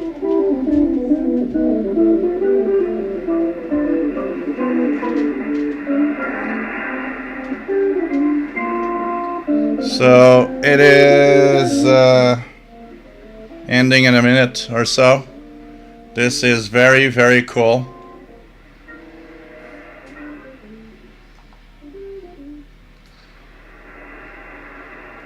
And here we go. It is over already. So sad. So the BBC Midwinter broadcast we just witnessed together. Sorry for those that couldn't hear it. It is frustrating, I know. But it's pretty cool.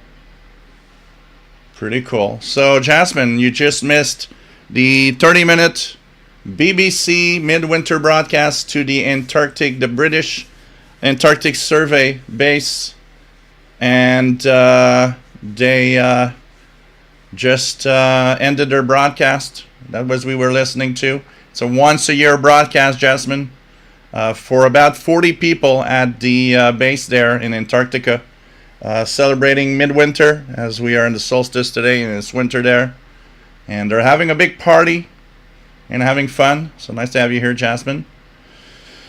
So this is a lot of fun.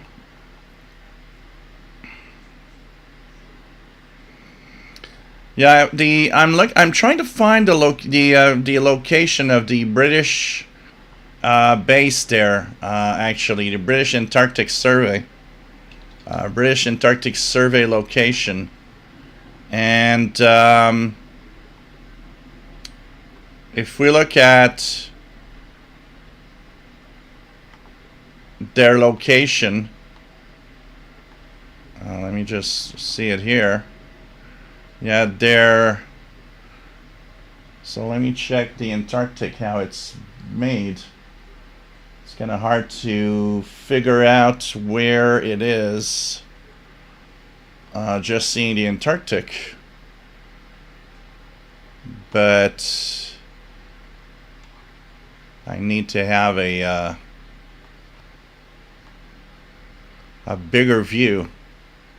But I would guess maybe the signal is coming out maybe kind of in our direction a little bit to reach the base.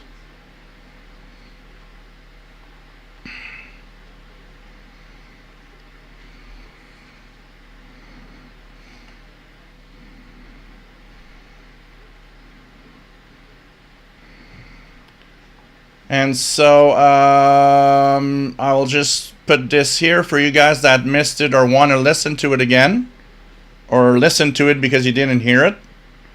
The BBC Midwinter broadcast 2025. I don't know if is it already posted, or will it be posted?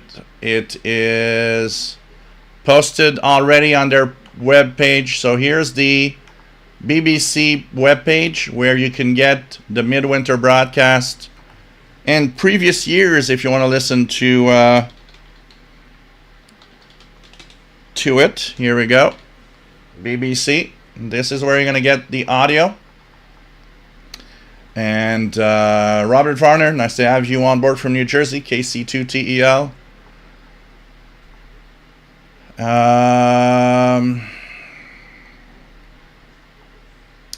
What else do we have? But I almost missed the start of the Midwinter broadcast. I was listening to football.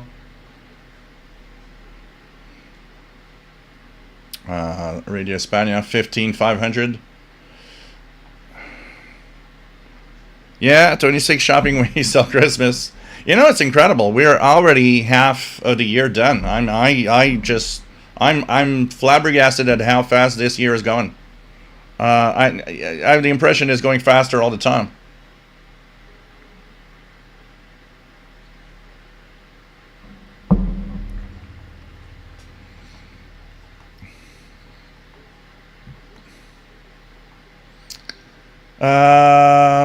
No, this is once a year, 2N222. It's not a weekly thing. It's once a year. Only happens on June the 21st. And it's to celebrate the midwinter in Antarctica. So, and this year what's cool is that it happens that it just is in the middle of the live show, which is nice. RJ Dakota, at least I got to hear you play it live. Yeah, that's at least, you know. So, yeah, it is nice. Nice support. You know, it's amazing that for just 40 people in the Antarctic base, they actually take the time to do this, you know. Yes, 2N222A, you can go on their website. They have a QSL form. You will get a EQSL. They have a QSL form on the BBC World Service page. And you just have to enter the details, and you'll get an EQSL in your email. Rick Myers, poor reception here in Florida, settled for a Kiwi SDR. Yeah, when all hell's, you know, when it all fails, when you just can't, you know, listen to it, well, just, you know, use a good old Kiwi SDR. Master Players Radio and Television has the recording that he posted on a Google Drive, so you can check that out. Tibor Ostrowski, nice to have you on board. I could not get the BBC Midwinter's broadcast on Shortwave, but did listen to the BBC World Service on the internet radio. So pretty cool. Yeah, I saw there's a few people that did watch the Stonehenge thing in the morning, apparently.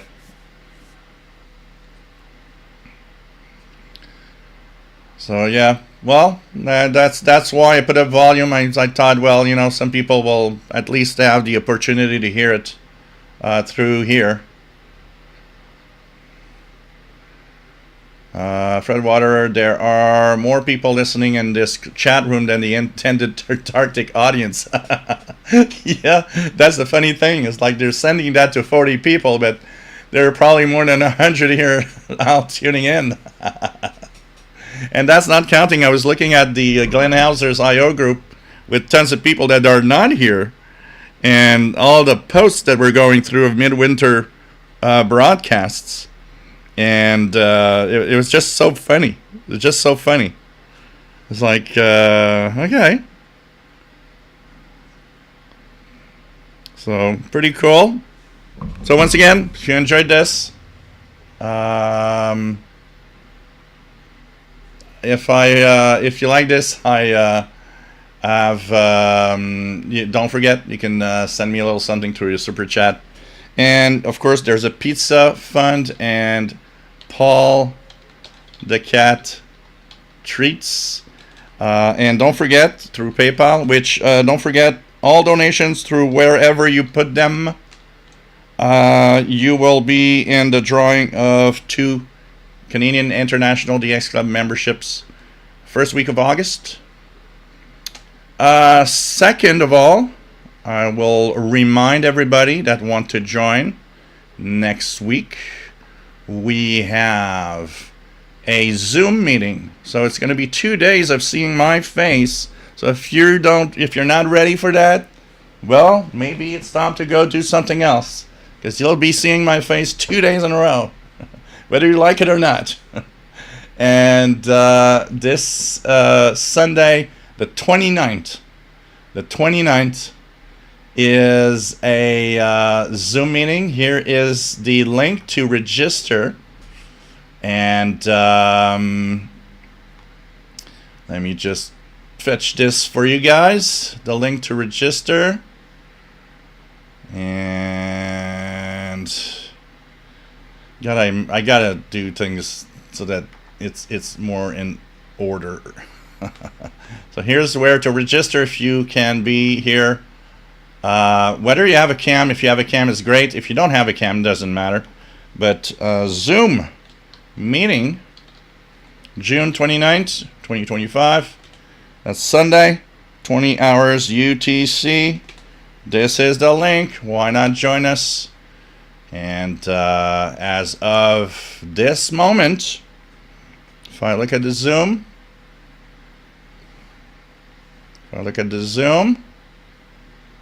whoops, I'm just going to do this. I need to log in. No, that's not what I want. Zoom.us, yes. Where's the sign in? Oh, I'm already in, I guess, on my account. Yeah, I'm already in. Okay, let me go here. Let's check out how many people are in the meeting for next week. By the way, those that are Canadian International DX Club members, tomorrow is a Zoom for the CIDX. The Canadian International DX Club monthly Zoom meeting is happening tomorrow at 19 hours Universal Time, 3 p.m. So this is where it is. And whoops, I clicked the wrong one. The meetings. And if you join our official Shortwave meeting, there are now 41 people registered. 41. This is not bad. Hope everybody joins in. It's going to be a big party, a lot of fun, and be really great to see you guys there, for sure. So that is pretty cool. But in the douche, don't forget, there's the Radio Grimton in Sweden, the SAQ transmitter 100th anniversary, July 2nd. Anniversary of the station, and they are firing up the transmitter. I need to remember this to send it for our IRR show next week. And what else do we have? WF7 Homebrew, tried to record it here, trying to hunt down the file though. May have lost it. And may have lost it. Oops. Where was I? Okay. Yeah, there was 100. There's more than 200 when the Midwinter broadcast started. We were at 207 spectators here when we started.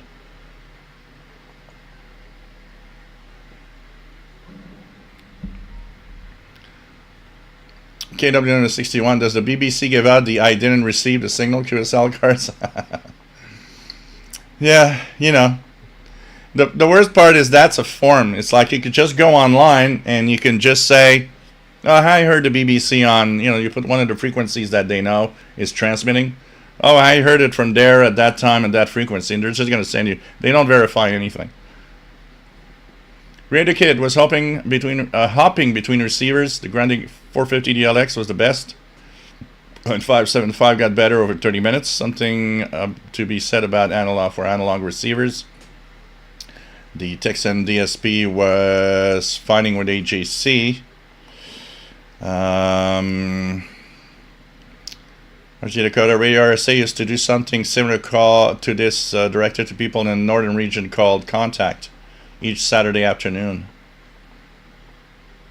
What else do we have?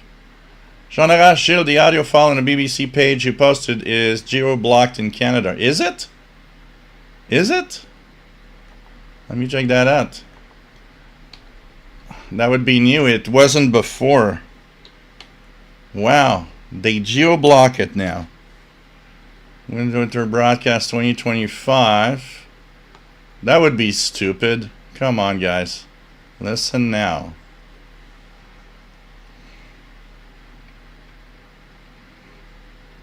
Oh, it says we're replacing BBC sounds outside the UK and bringing you BBC.com.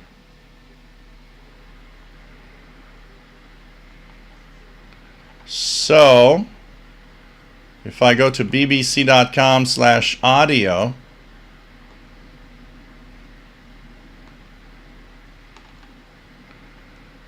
will I have, what about if I search, this is poo. Come on, the BBC. Midwinter, let's see if I do this. Midwinter, nope. Hey man, that's the first year they do that. So you'll have to use a VPN. This is stupid. I you know, geo-blocking stuff, so freaking dumb. I can't believe. BBC World Service, you're dumb. Come on.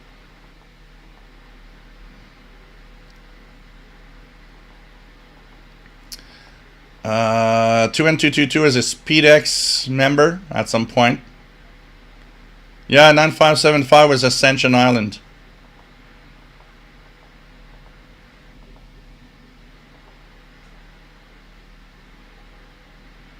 Fred Water, the BBC missed an opportunity to show the government how many people are listening. They should have encouraged listener engagement. Yep, absolutely. Absolutely. This is one of the biggest problems with all of these things. They are unable to help out. There's good news, by the way, guys. We'll talk about it tomorrow in the International Radio Report. Voice of Nigeria has announced a big reopening of their shortwave broadcasts, and not just to Nigeria. They want to be the biggest broadcaster in Africa, and they will have new languages on their broadcasts. They are actually fixing their rotatable shortwave antenna, and they want to rebroadcast, have new transmitters, have DRM, and they want to be the voice of Africa. And this was announced this week. They're investing and bringing all of that back. They say that it is a vital way of communicating to Africa and having a voice, and that they want to take on that mission of being the voice for all of Africa. So this is good news. Voice of Nigeria had a lot of it was on and off for a long time because of problems with the transmitter. Apparently now they're going to commit and put a budget to broadcast again and have 11 different languages on shortwave. So this shows you that, yeah, shortwave is needed. Some people know it is, and especially in Africa and places like that. Shane, this was my first Midwinter BBC broadcast. It was so nice to be able to share it all with you. Well, you know what? This is a lot of fun, and this is also, I did actually a few I did a few special live shows just for that, because it's kind of cool for everybody to be together and listen to this. It's really, really nice. So, TV Ostrowski, I emailed you the Midwinter's menu from one of the Shogun expeditions. Okay. Let me check that out. Let's see here. Here we go. So there's a feast that's prepared. A feast was prepared for Midwinter's night on 23rd June of, so let me go here, of 1908, and a menu printed by the press to commemorate the celebrations. The party had a good supply of 24 dozen Christmas crackers for such occasions, and these were set around the table along with a slim publication typeset in attractive proportions and bound in pink paper wrappers. Oh wow, look at that. This is like a menu from the dime. Wow. So, menu. Whiskey. There's some whiskey, some champagne, and they have, oh wow, there's the soup, turtle soup. Entree is penguin patties and seal cutlets.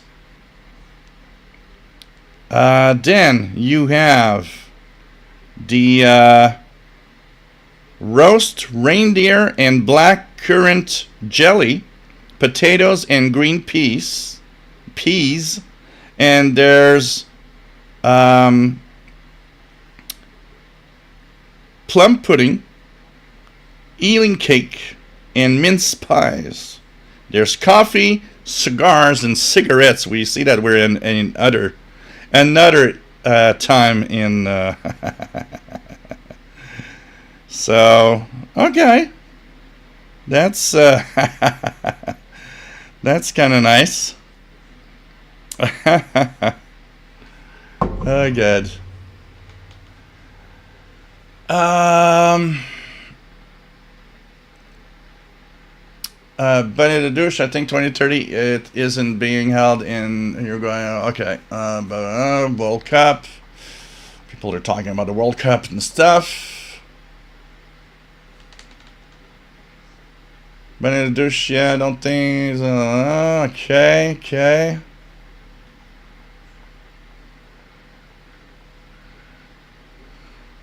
David in Barcelona, better late than ever. You just missed the 30-minute broadcast of the Midwinter, BBC Midwinter. You should have arrived earlier. You would have heard the 30-minute yearly special BBC Midwinter broadcast, David. Basel Records, I've heard BBC from Madagascar all week, but I couldn't hear anything yet today. Old radios. Gotta get more Viewmaster reels. And I mean the Viewmaster of the 50s and 60s before it became a kid toy.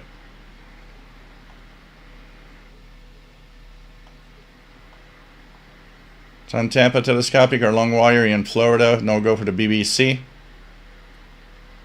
Paul Wayne Roberts says I was on the Yaesu 710 with 40-meter end-fed antenna.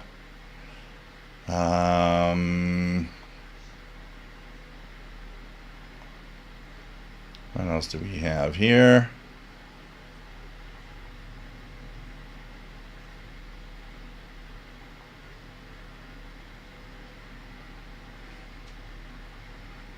So,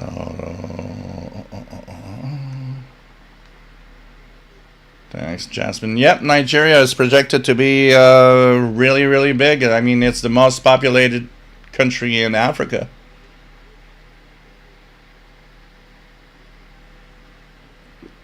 Pretty amazing. Pretty amazing when you think about it. You never thought that an African country would be in that much population. Mike WX50, great news for Nigeria. I used to listen to a couple of the stations back in the day, including Kaduna. Yep. Yeah, Papua New Guinea and the Pacific want also to get back on shortwave because they noticed that it is the best way to have all of their signal and have all of their... Because Papua New Guinea is a bunch of islands, and I mean, it's the only way they found that is really the best to have all of their islands and just one transmitter, and that's it. And then the how they do shortwave schedules in Ethiopia, considering they have 13 months in a year, 12 hours in a day, and are still living. I have no idea. Voice of Nigeria 7255 and 15120. Show the phone. Look at that menu that I just shown, by the way.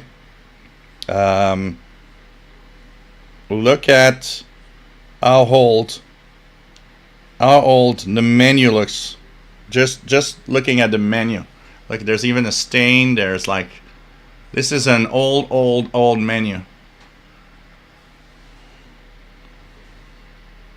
Thanks for sharing. This is much appreciated. So yeah, penguins. You want to have penguin patties, Jasmine?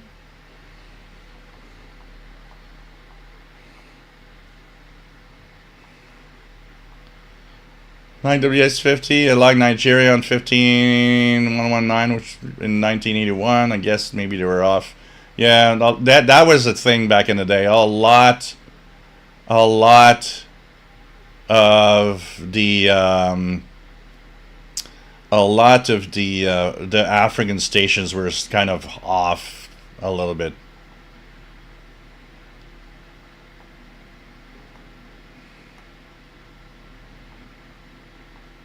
Radioscapes, a very British menu. Yep, absolutely. It's pretty cool.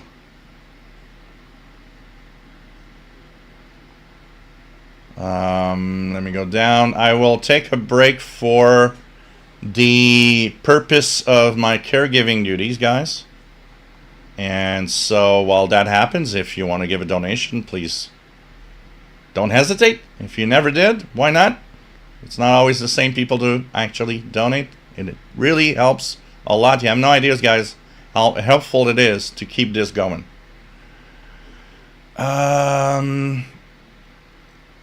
So Mike WX50 listened to Radio Nigeria Kaduna 4770. I remember that frequency. Yeah.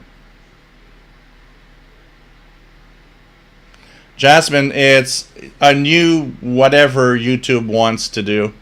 It's more the crown next to the names are the most active people in the chat.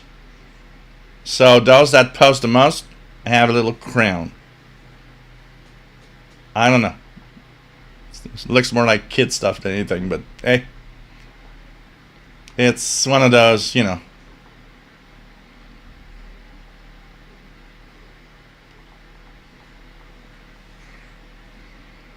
Jasmine says, no, do you want to have a cat patties? John Robson says internet services are easily blocked in some countries. Yeah, absolutely. It's easily blocked everywhere. Not just some countries. Every country in the world has a non-off switch. Every country.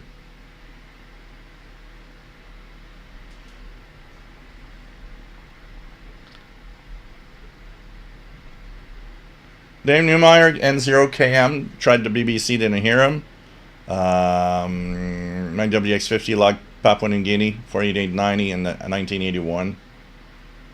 Yeah, the Midwinter, David, was today. It was 21:30 to 22, and you would have heard it pretty well. Somebody in Spain was mentioning how strong one of the frequencies was, so you would have heard it really well.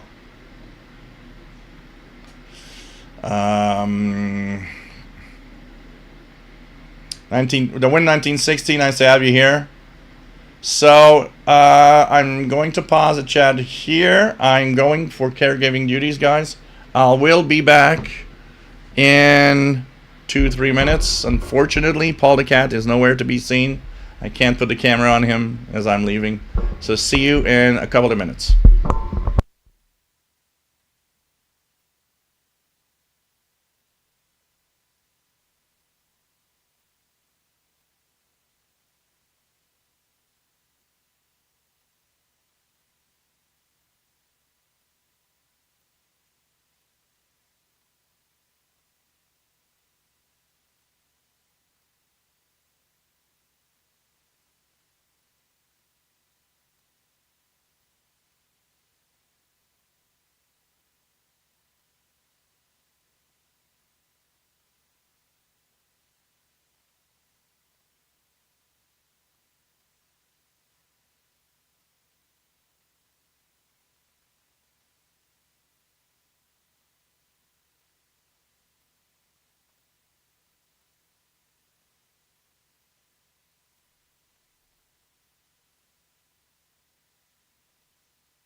We're back.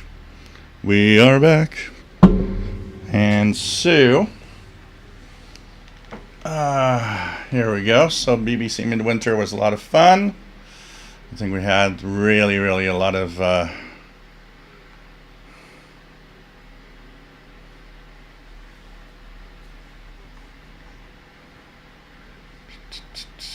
here we go.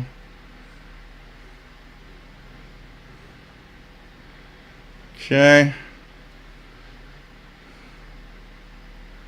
There we go.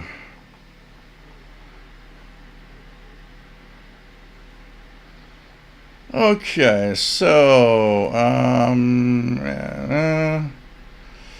here we go. Ajay Dakota.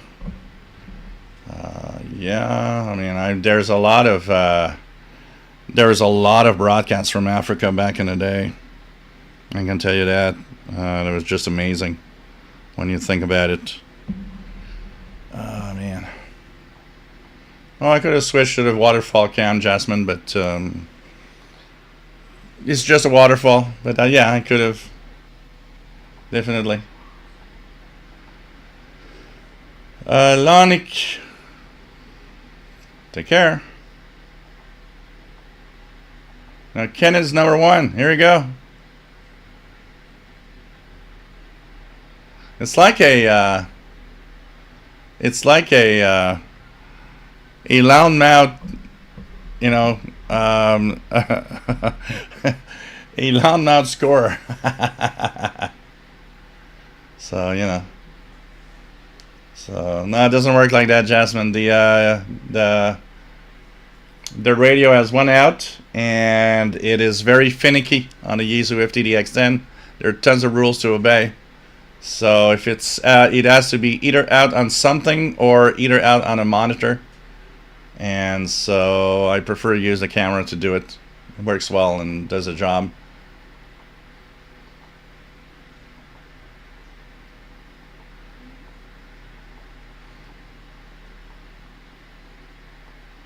And if I want to do something else, I can easily take the cam and put it at another angle and do something else. It just, you know, depending on what I want to do.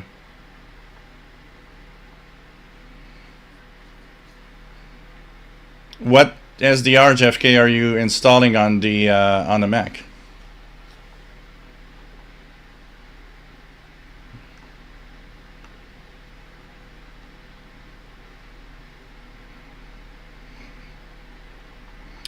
John Tampa, Florida, okay. That okay.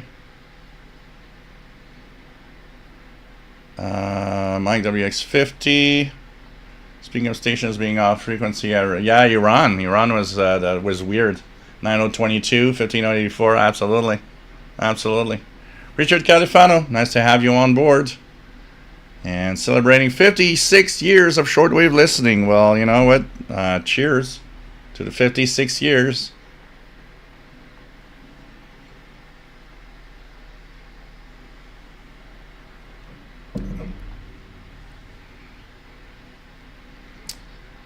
RD68, okay.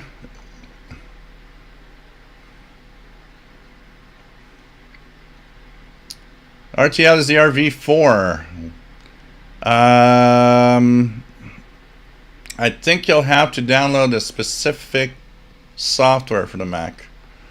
So go to RTL is the RTL is the RV4 on Mac OS. So you have to get a piece of software that's called Mac. You need to get either SDR++ from Mac OS, SDR Angel Mac OS, or GQRX Mac OS versions. And they should technically hook up to that RTL SDR.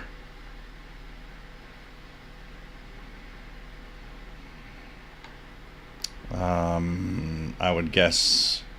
Go to the rtlsdr.com blog and look at your V4 version. Then go down to the Mac OS install the Mac OS install. Hank Parr, nice to have you on board.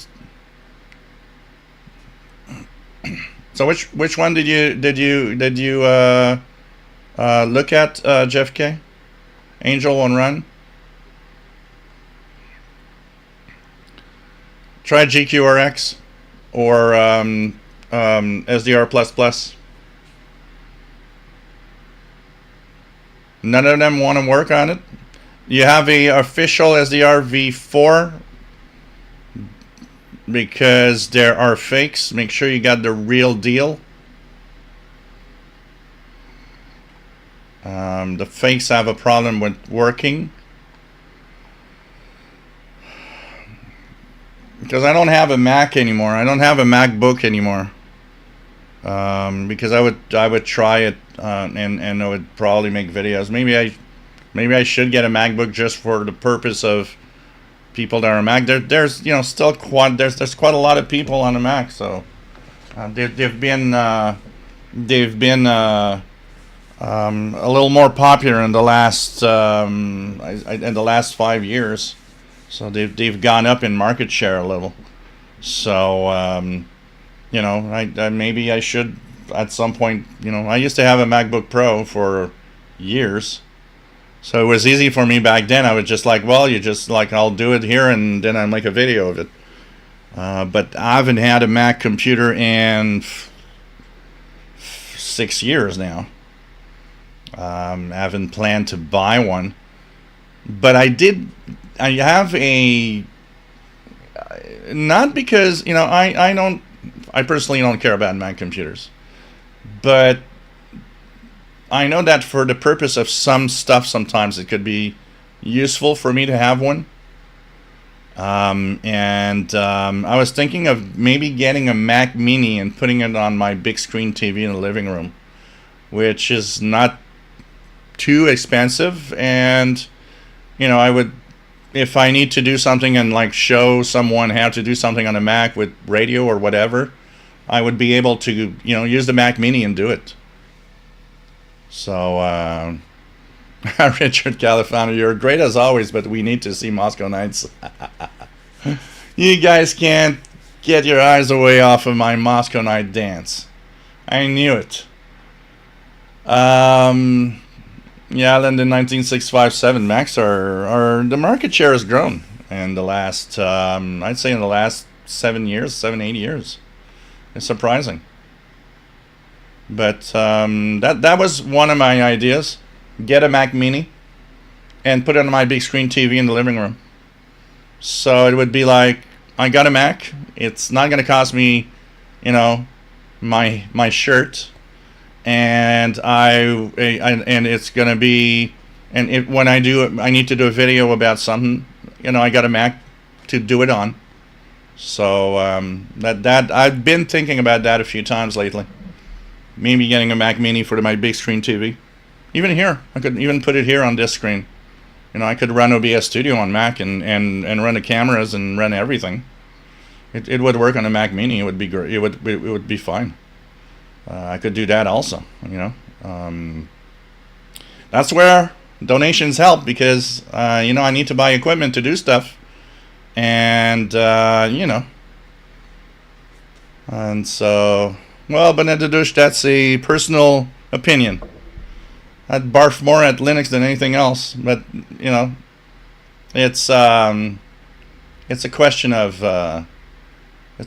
what everybody wants. No, Macs are not wasting money. They're whatever people have. I got. This is a great example. I got really mad at I got out of the Yisu FTDX10 group yesterday because I just went berserk. I went completely nuts. I just had enough because someone was asking why he couldn't interface his digital mode software with Windows 11, and the first 5 freaking comments were, "You're using Windows? No, you need to get a Mac." And it was like, or you need to get Linux. And I was like, not helpful, stupid comment. Not helpful, stupid comment, not helpful. E is in Windows 11. We need somebody that's going to help him with Windows 11, with the Yaesu FTDX 10. And I don't care what you think about Windows. I don't care what you think with Linux. I don't care what you think about a Mac. I don't give a shit. I'm tired of the idiots that always have to, oh, this is better than that. No, it's not. Okay? Every freaking operating system has its positive, its negative. The Linux guys are really annoying me a lot because it's like, oh, it's always the best. Nothing's the best. Linux is as shitty as anything else if you have to put a shitty thing to it. And if you want to put a good thing to it, Windows is as good as anything else. And that's it. And that's where I'm tired of comments about this is good, this is bad. It's like, I don't give a fuck. Okay? Let's put it clear like that. Because Windows is as good. You know? If somebody tells me, oh, you're using Windows, why? Yeah, well, I got 25 choices of software. You got 3. So, you know what? Don't annoy me with stupid comments like that. That is something that I hate. It's like, I love everything. I have and I've had tons of Linux distros on my PCs. It's fun to play with them. It's fun to go there. I had a MacBook Pro.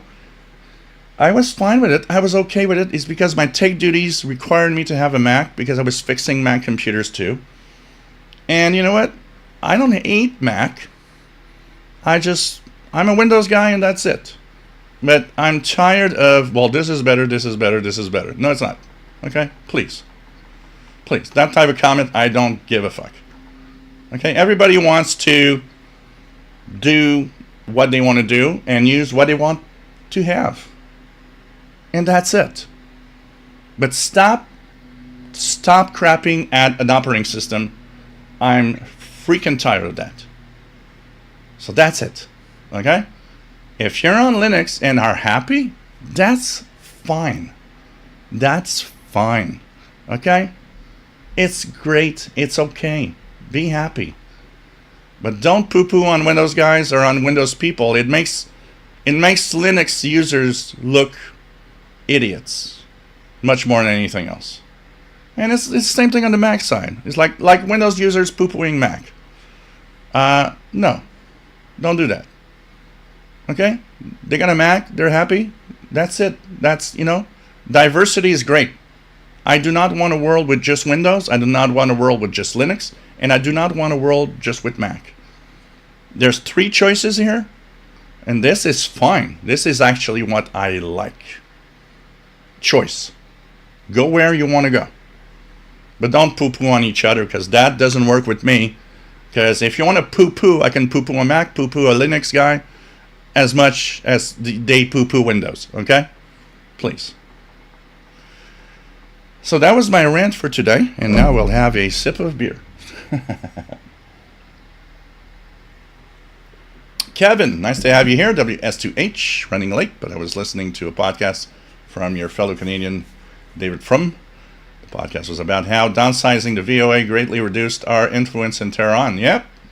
And now they're struggling to try to put a Farsi service for Iran because of, look how dumb the decision was to shut down VOA suddenly with Israel attacking Iran.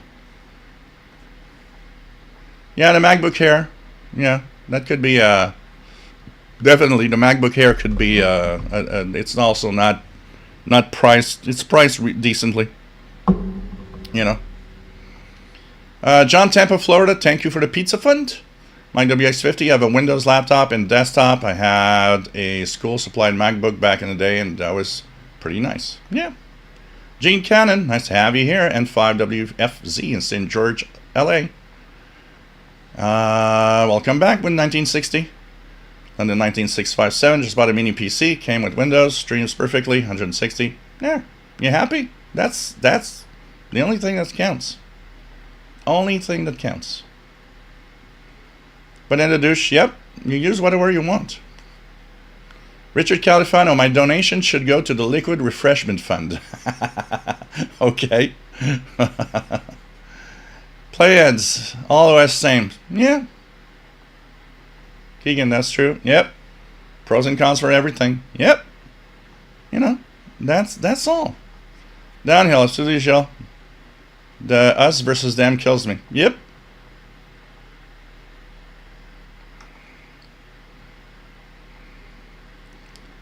It's, I see that all the time. I was like, yeah, okay, I'm tired.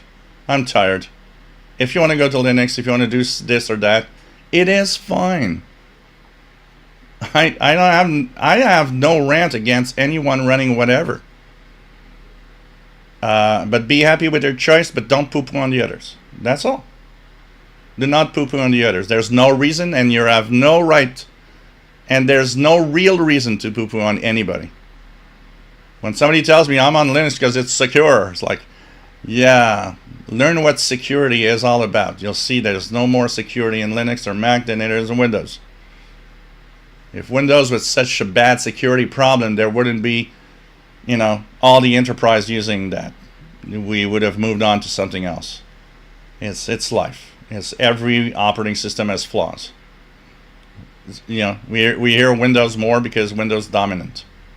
And you can have your rights of, when I see somebody saying, well, I have a hard time giving my money to Microsoft. That's fine. It's a valid reason for you to maybe want to have, do something else. Like somebody, I see people saying, I have no valid reason to give my money to, Tim Cook. Fine. It's a valid reason. You can have, if you go on Linux, you go on the free side. There, you're not giving that money to the big corp. I totally understand why you might want, for personal reasons, doing that. Yeah, it's okay. Don't poo-poo on anybody, though. Don't poo-poo on Windows guys, and don't poo-poo on Mac people, please. That is unacceptable. What else do we have? Sweatcats. When you ask why is the system better, to them they will not give a solid answer. They give very, very broad answers of, or things that are, like I just said. Well, I can't see giving my money to Microsoft or, yeah, okay, fine. Jeff K, the best way to learn Linux, if you've got a PC lying around you're not using, you can download what we call distros online, put them on a USB thumb drive, and you can use that on almost any PC. You can use it without having your PC change or anything. You can boot from that thumb drive and run Linux and try it, and it all goes with depending on your tech level.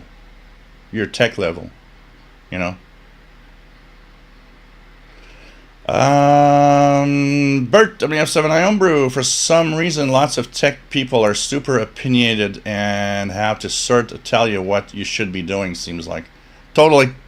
You know what people liked when I did my tech duties, and I got that so many times. You're the first tech guy that doesn't tell me to do this. And I told them, I'm a tech guy to help you with what you have and what you do, not to change your habits or your life. Any tech guy that changes your habits or your life is a bad tech guy. If you use this and you use that, it's none of the business of a tech guy saying, well, you shouldn't do that. Nope. It's, okay, so you're using this, you're using that. Here is how you're going to do it. That's a good tech guy. Remember that, guys. If a tech guy wants to change your life, change tech guy. These are bad guys. They shouldn't be changing your life. They should be helping you with what you got. That's a good tech guy. That's what I was. I'm going to help you with what you do, what you have. You really needed to do something really bad for me to change your habit, Like, at one point, for a long time I didn't say anything, but at one point, when people would say, well, this doesn't work on Internet Explorer, I would say, there's a thing called Google Chrome. It's a little more of, it's going to, what you can't do or what does the websites that have problems, they're going to be okay on that browser because of better standards.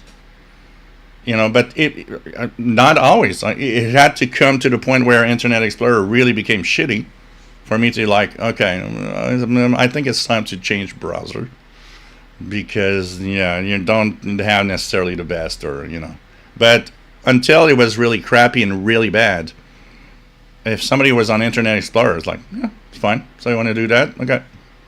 It's not up to me to change your habits unless it's very, really necessary. My WS50 screws here have 100% Chromebooks these days. Yep, Chromebooks is another thing. It escapes true. The old OS thing is very juvenile argument, each on to their own. Yep. Keegan's got a Windows laptop, PC, an Apple iPhone, and Android phone. They're all fine. Midwinter computers are the only place where you close windows to see things better. Angpar wants his Windows 3.1. There you go. I want DOS back. I want DOS for my browser. K61 Kenneth says has Parallels on his MacBook Pro to install Windows 11. And that's fine. You install things and you do, When I had my MacBook Pro, I had the free one, Oracle Virtual. What was it? It's Oracle that does it. Or Virtual. Man, I forgot the name. Virtual something. And you could run Windows. That was a free thing,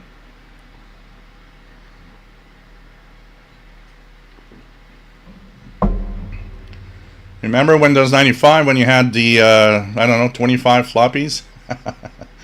And one of the floppies failed, probably the last one. And it was like, oh God, it's not going to work because of the last darn, it's,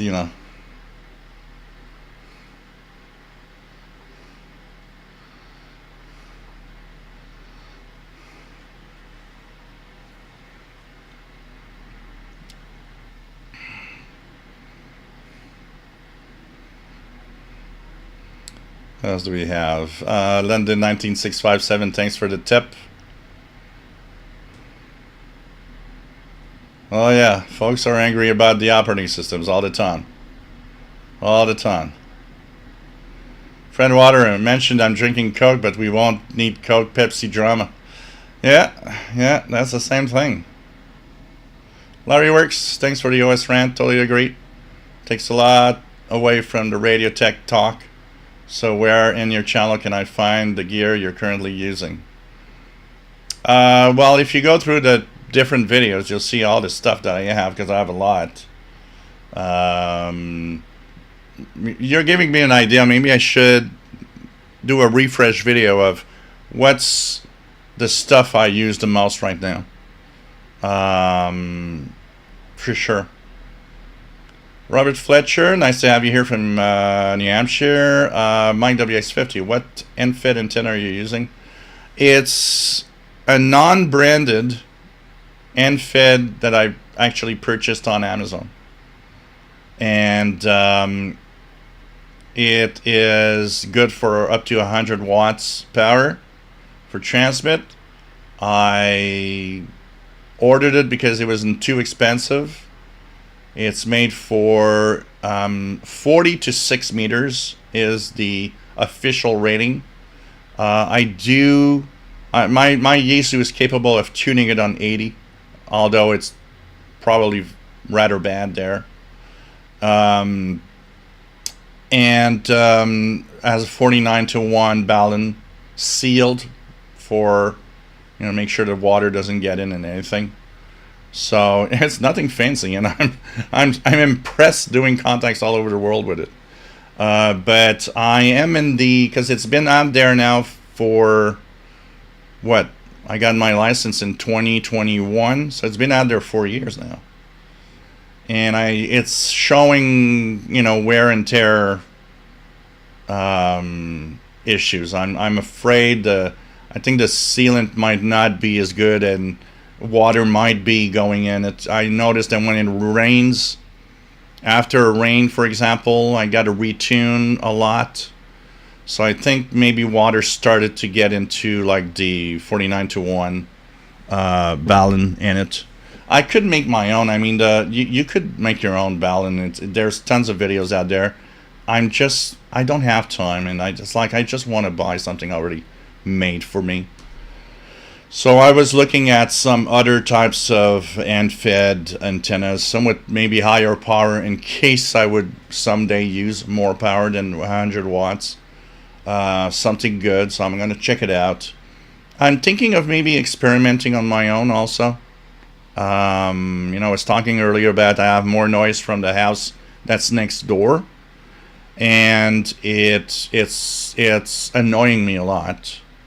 So I was thinking of maybe moving it, and if I have to move it, why not experiment with lengths of wire that will be different? For example, if I send it on the east side, I could easily extend the wire double the size of it. So by looking at calculations of, okay, if I have an end fed, what are the lengths that would give me which bands, and hoping that maybe if it's longer, it might actually drop me to even go to 160, even though it's very noisy. So there's tons of things like that. And per, yeah, $86, that was great. That was great. Hey, welcome back, Paul. You missed a great BBC Midwinter broadcast. Oh yeah, operating systems is like using a religion, and what tired me of that group is that's where I thought real moderation, real good mods would remove the people that did that. You need help with a specific set of what you're doing. Yeah, I'm using Windows 11 here. It's controlling my Yaesu. What if I can't connect? And of course, the comments are always, well, you're using Windows. That's the problem. No, that's not. Okay, sorry. 99% of Windows problems are not Windows related. They're user related. So it's like, look at the settings in your radio. Do they match the settings in the computer? And there's tons of things you need to check out. It took me time to have WJTX do FT8 on this Yaesu with Windows. Because the matching of the different darn little, specifications and the speed of the COM port, it's not like, oh yeah, you just do this and it works. No. You need to fiddle with the stuff. And then at some point it's like, oh, now it's working. But you get these forums and it's sad because the guy is, I can't do FT8, I don't understand why. First 4 comments, well, you should be using Linux. Yeah, go F yourself. You're not even helping when you do that. You need just somebody that's going to go out there and is going to be, okay, well, did you look at this? Did you look at that? And in the software in Windows, did you look at this and go into the settings? And that's help. That is help.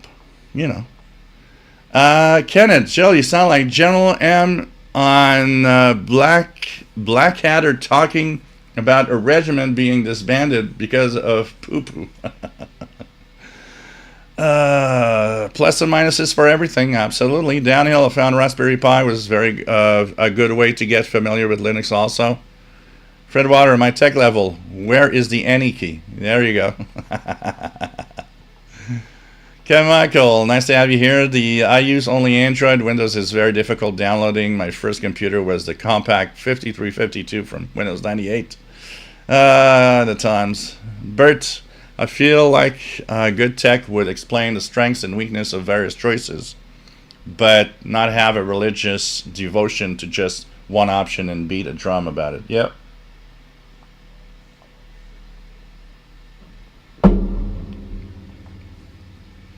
Hank Parr remembers trying to game on 14.4 dial-up. Net zero, oh god. Net zero. Wasn't that company that promised you free internet by watching? There was always like this little banner ad at the bottom.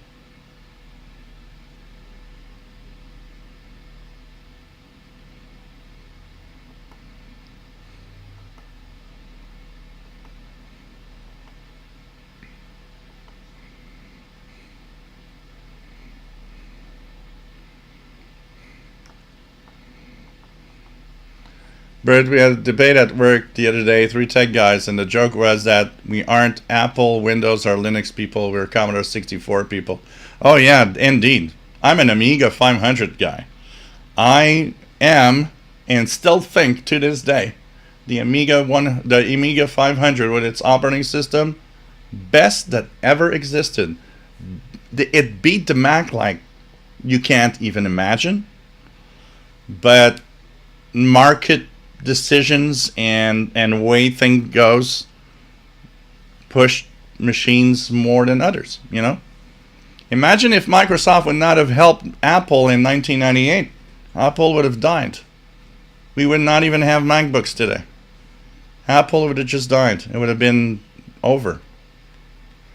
A lot of people don't know that it's a push of a few $1 million from Microsoft to have Internet Explorer and Office into Mac computers that saved Apple, actually. And especially when Steve Jobs came back. Like WX50, remember a friend first showing me the Google search page. I was thinking it was terrible with just a search box and no page of links to go to it. Well, you know, remember Yahoo? Yahoo was that. Yahoo was not just a search box. Yahoo was a mix of, you have the Yahoo search box and you have the links below it. There were categories. And I mean, Yahoo is the first. Before Google, Yahoo was what we used. It was okay. I remember when I got to the internet, the first day I got to the internet, what's the first keyword that I typed into Yahoo search? I'm curious to see if you guys can imagine what's the first thing I typed as a keyword in Yahoo search. First time I've used. WS7 Homebrew. There's deep and round out there about microprocessors brand, Intel, AMD. You know, that comes from another era. When I was a tech guy, I would never tell you to buy an AMD. Because AMD were, yes, less quality and were more problematic. I would have hardware fixes more often on AMD machines in the 2000 to 2015 range than I did with Intel. But that all changed when the AMD Ryzen came and the latest AMD processors. We're not in the same game. These processors and AMD is now fierce competition to Intel, and it is as good quality. But that has really changed. And so the PC I purchased, the new PC, is an AMD machine. My gaming laptop's an AMD machine. I would never have done that 10 years ago. I would have bought an Intel powerful PC for gaming with an NVIDIA card or something. Now, nope. I have no problem buying an AMD machine at all. At all. They are amazing. They're great.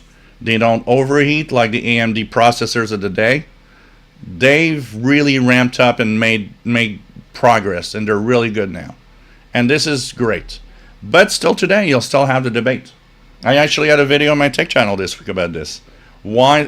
Somebody asked the question, why are enterprise or businesses not buying AMD machines? They're buying all Intel. Perception. Because today the perception is still an Intel PC is better than AMD. It's just perception. That's it, you know.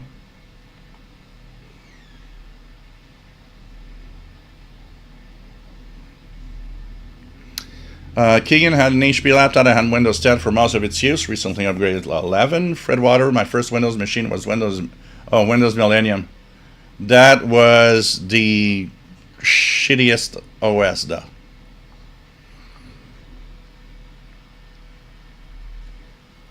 John Robson, loop antenna wrapped around the shed.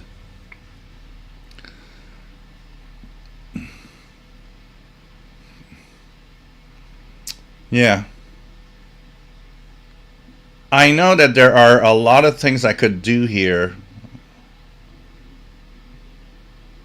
that like those loops on the ground thing, and there would be ways for me to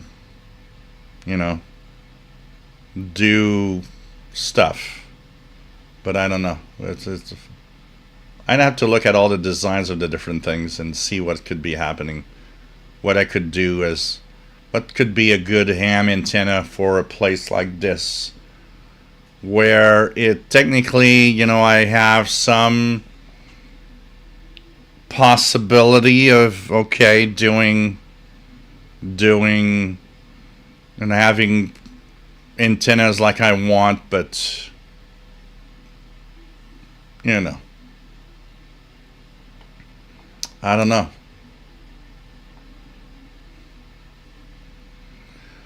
Trumpet windsock. Okay, Michael. Bob from Wick. First time I got a message that an illegal operation had been performed, I was worried the police were going to come and get me. Master Players Radio and Television with every just do yourself in if you had to install Windows 11 on about 6K floppies. Yeah. 3,000 floppies for Windows 11. It fails on 2,793 and can't work anymore. John Robson, transmit and listen to yourself on the various SDR sites. Yeah, I do that a lot. I'm sad that the old lady next door moved. Well, she didn't move, she died. So she moved in another sphere of life, of energy. she moved, but it's like, yeah. But I had access to her yard. I could put anything I want. I could put an antenna in that direction, and it was like, I miss that. I don't have that possibility anymore. Turok Tim was happy with Windows XP. That was great at the time. Honestly, it was great.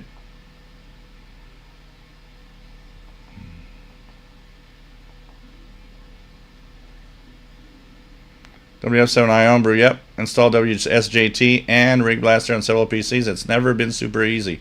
I get it to work eventually, though. Yeah. Hey, Cosmic Lettuce. Nice to have you here. Happy solstice. Still in the astronomy field? Been a long time.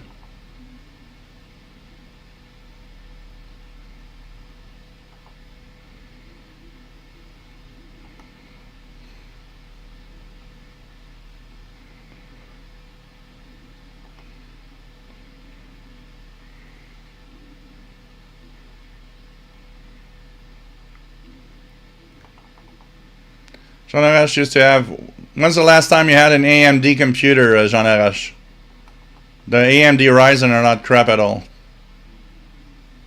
I'm sure the AMDs you had are the old AMDs, which were more problematic. They were overheating. There were a lot of problems. Today's AMDs are really, really good.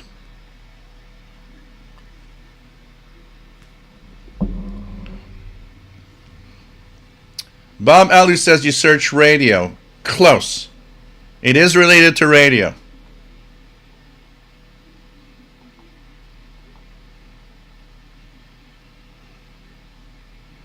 John Robson, my first computer at 386 16 with 64 megabyte hard drive. My first PC was a IBM PC XT with a 20 megabyte hard drive. And then I got a 286 with a 100 megabyte hard drive. Oh wow. And then from that 286 made a big jump to a Pentium. So it tells you how long I'd not had a PC between both. To a Pentium 166. And that's where I went on the internet the first time. Oh, Netscape, VT Radio. I would use Netscape back in the day. That was my browser. I've resisted the change from Netscape to something else like Internet Explorer for a very, very long time. London, first computer, ZX81. My first was a VIC-20. My first was a Commodore VIC-20. But yeah, Netscape was my browser for a long time. John Robson, first amateur radio transceiver, a Yaesu FT221 on analog dial. Blogger TRS-80, color computer, which for many were called Trash 80. Mike WX50, my first computer, Sony Vaio. 6-meter alert, starting to see West Coast on the US. Let's you guys want me to go and see what's on 6, if I can actually see anything on 6. We'll try 6 meters FT8. We're going to check that out, see if I get anything.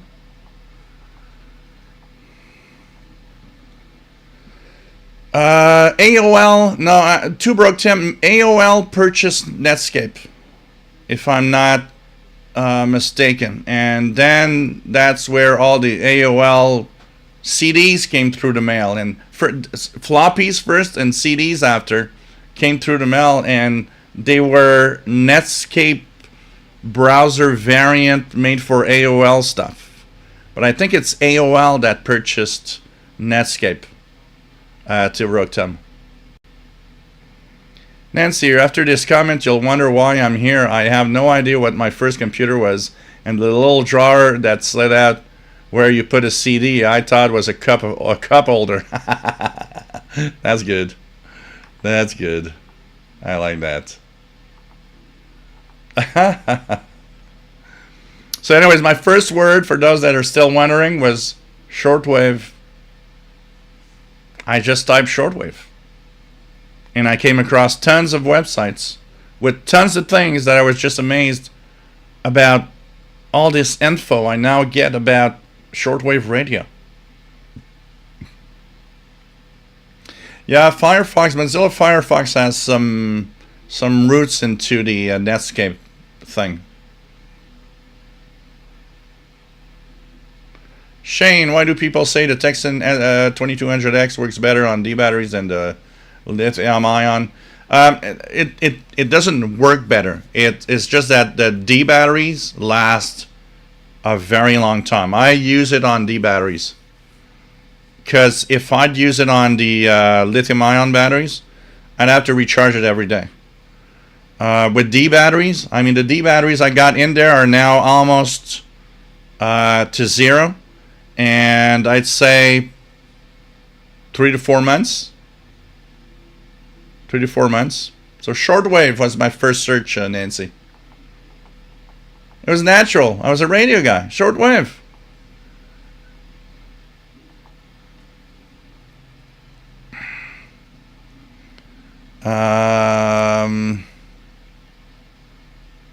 Master Radios players, any great games you've been trying lately? I've been trying out Rematch. I've been I started playing the new Doom remake. Yeah, Jean Arash, I was probably not a Ryzen. You probably still had one of the old AMDs. The Ryzen category of AMDs are just fabulous and are just super great.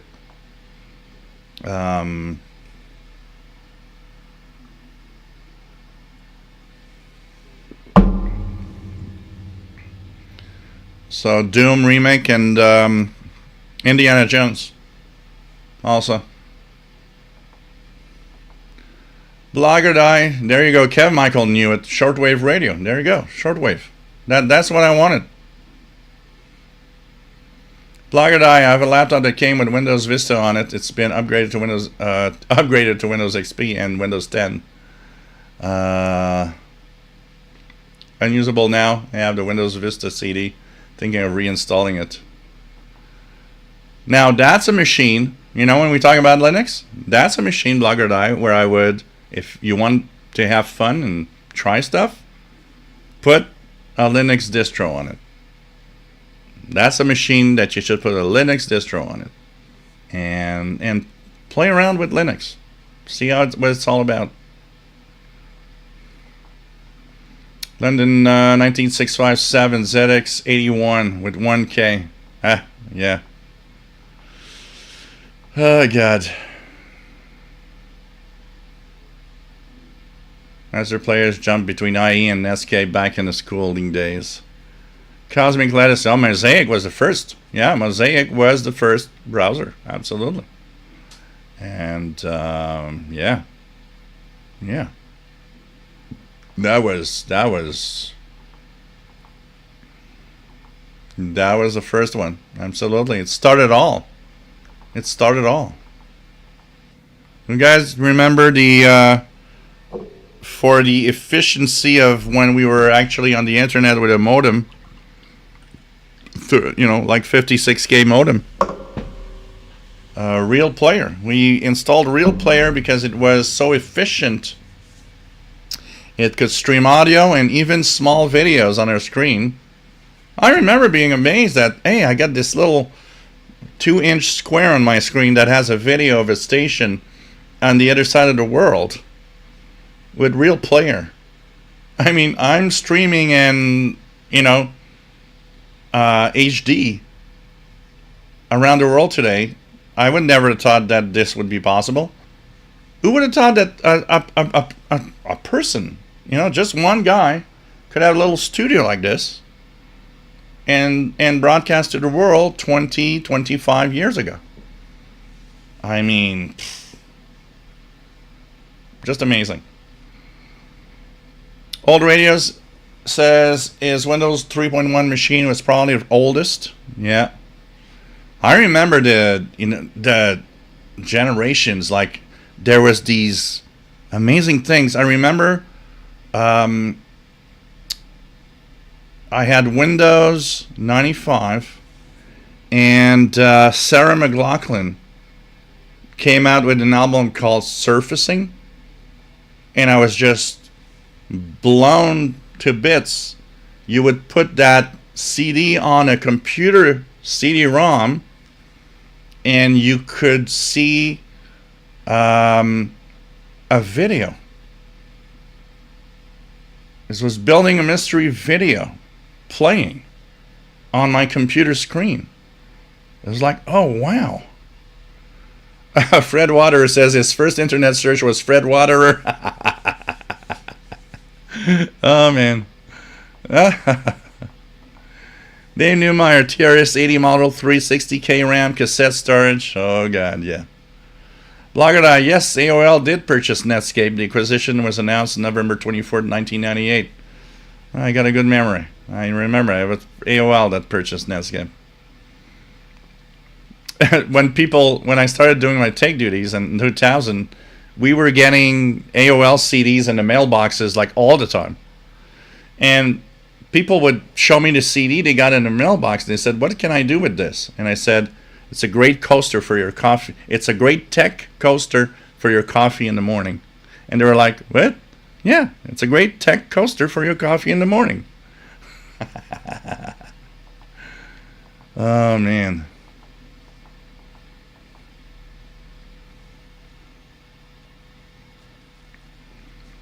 Well, it's funny for any story, Fred. Oh, Real Player.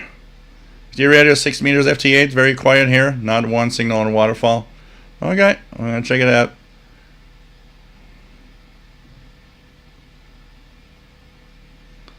Oh, man.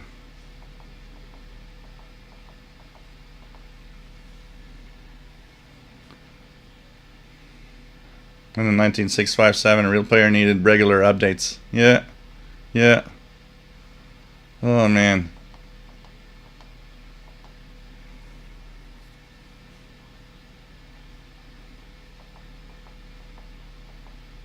Well, I don't know what you got, man, because the Ryzens are amazingly good. I got 2 of them here now, and I would not hesitate to buying another one.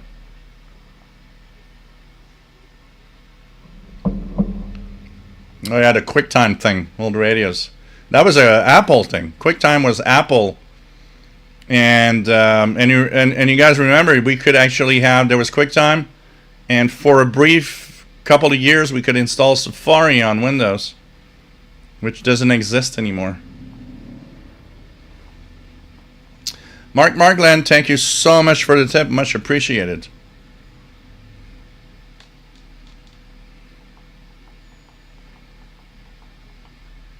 Oh man, that was like crazy. And it's just amazing, the transition. I remember when you could stream. Of course, I remember everybody, most people back in the day remember Napster. Napster was the first of all evil. For the first time, we could all steal music. Most of the music I stole was already purchased several times. I don't consider that being stolen. James DeKelle, the AMD K6 was very good and was less expensive than Intel. But the problem with these were they were overheating all the time. I had so many problems on motherboards that had issues changing fans. It was crazy with those AMDs though back in the day. Oh yeah, later it became a big problem. Real Player, the worst part of Real Player was the first real multimedia player that pretty much everybody knew. It was the domination of media player, and because of all stupid decisions and stuff they did, it disappeared at some point. It wasn't interesting to have it anymore,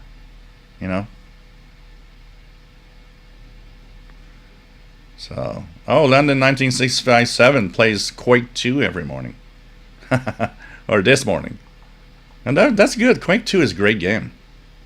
Shockwave, flash animations. Yeah, so Ken Michael will be going to see you 28 years later. It has number stations in the movie.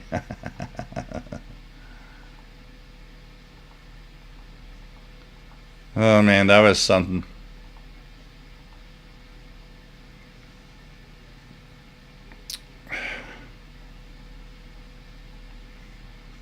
Oh yeah. Oh yeah, dial-up was something. JW Kenneth says Real Player was the reason I dumped my next gen 586 because it required over 100 megahertz processor. Yeah.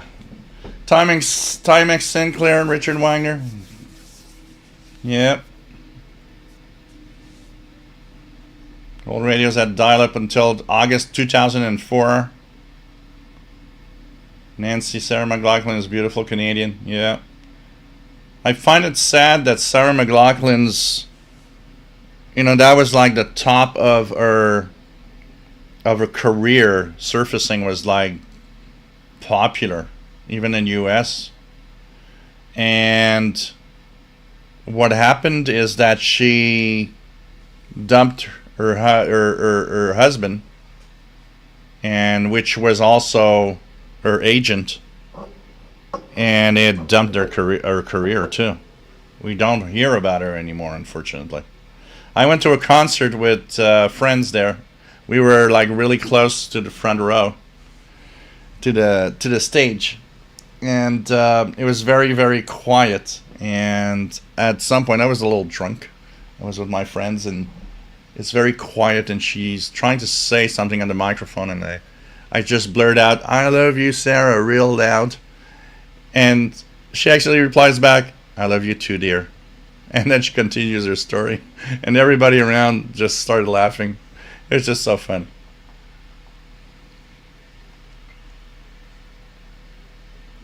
So, WF7I Homebrew, we're Colorado on 6.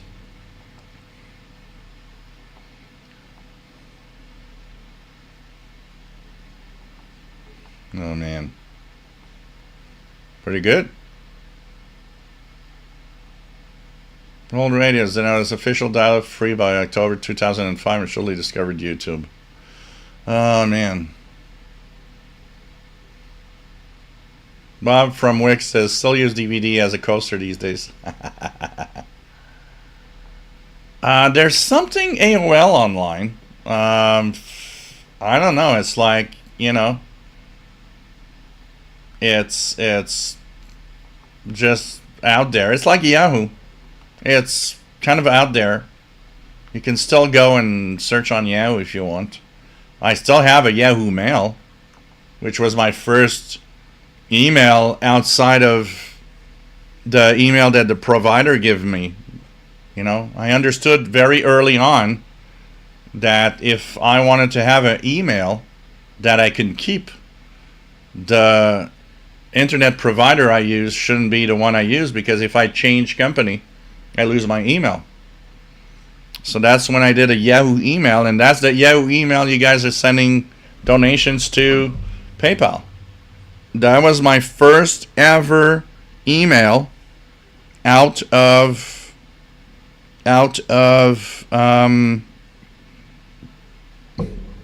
my internet service provider. Still have it today. So it's at least 25, 26 years old as an email.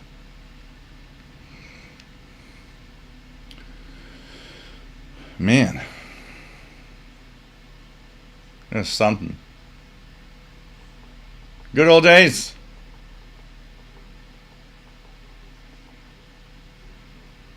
Bird's got a Ryzen 9 7900X. Yep, they're great machines today.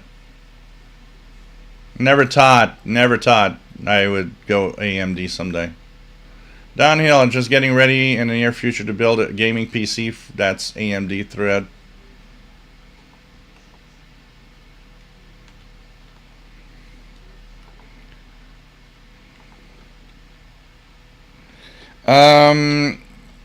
Google Chrome release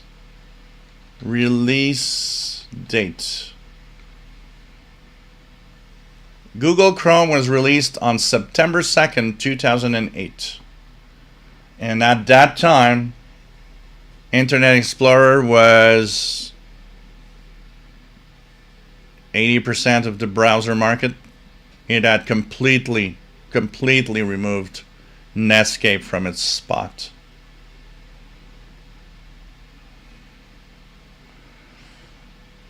Angpar, yeah, Winamp. That was popular too. Winamp was very popular. Yeah, Napster and Kazaa and all of those things. MicroTorrent still exists today, or what some people call uTorrent. And, yep. It's pretty crazy.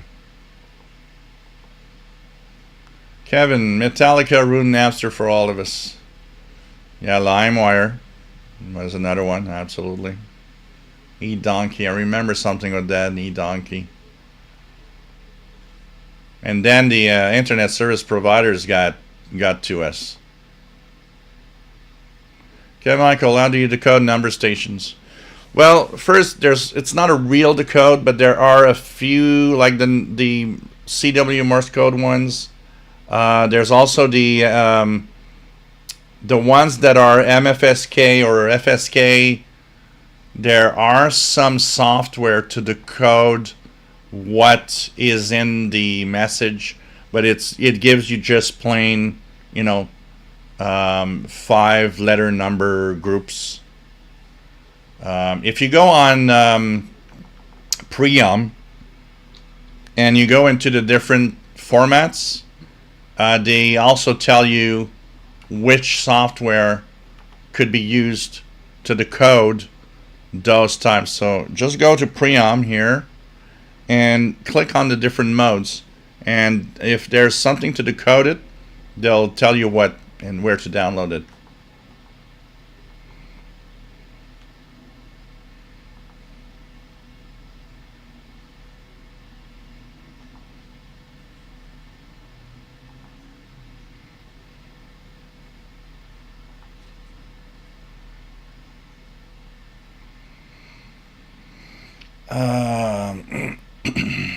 Yeah, vinyl records are on the rise again. Absolutely.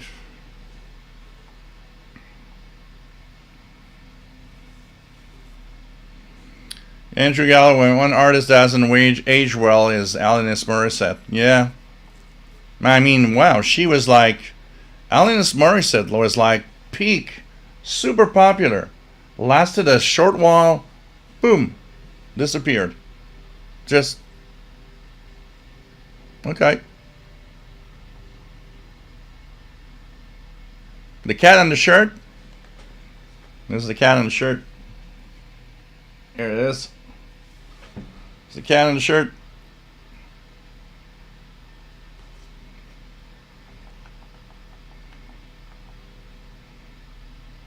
Oh yeah, Gmail used to be invite only. I remember that. James Acala, yeah, Cyrix, but Cyrix, boy, everybody that had a Cyrix, everybody that had a Cyrix processor, boy, that crashed so often.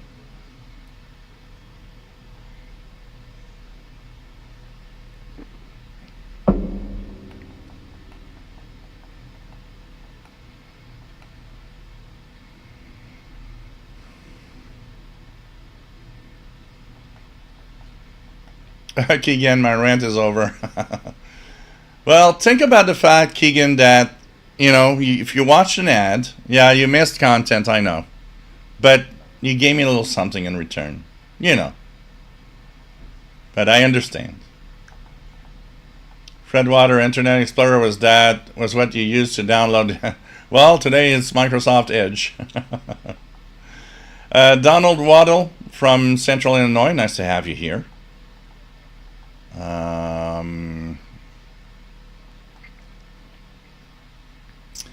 Nancy, great shirt. Yeah, I like it.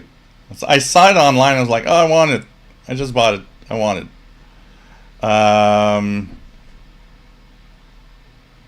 I will wear my Back to the Future again. Don't worry, Angpar. It's gonna be back. It's a rotation. I tried to have a few shirts to put on that have different meanings.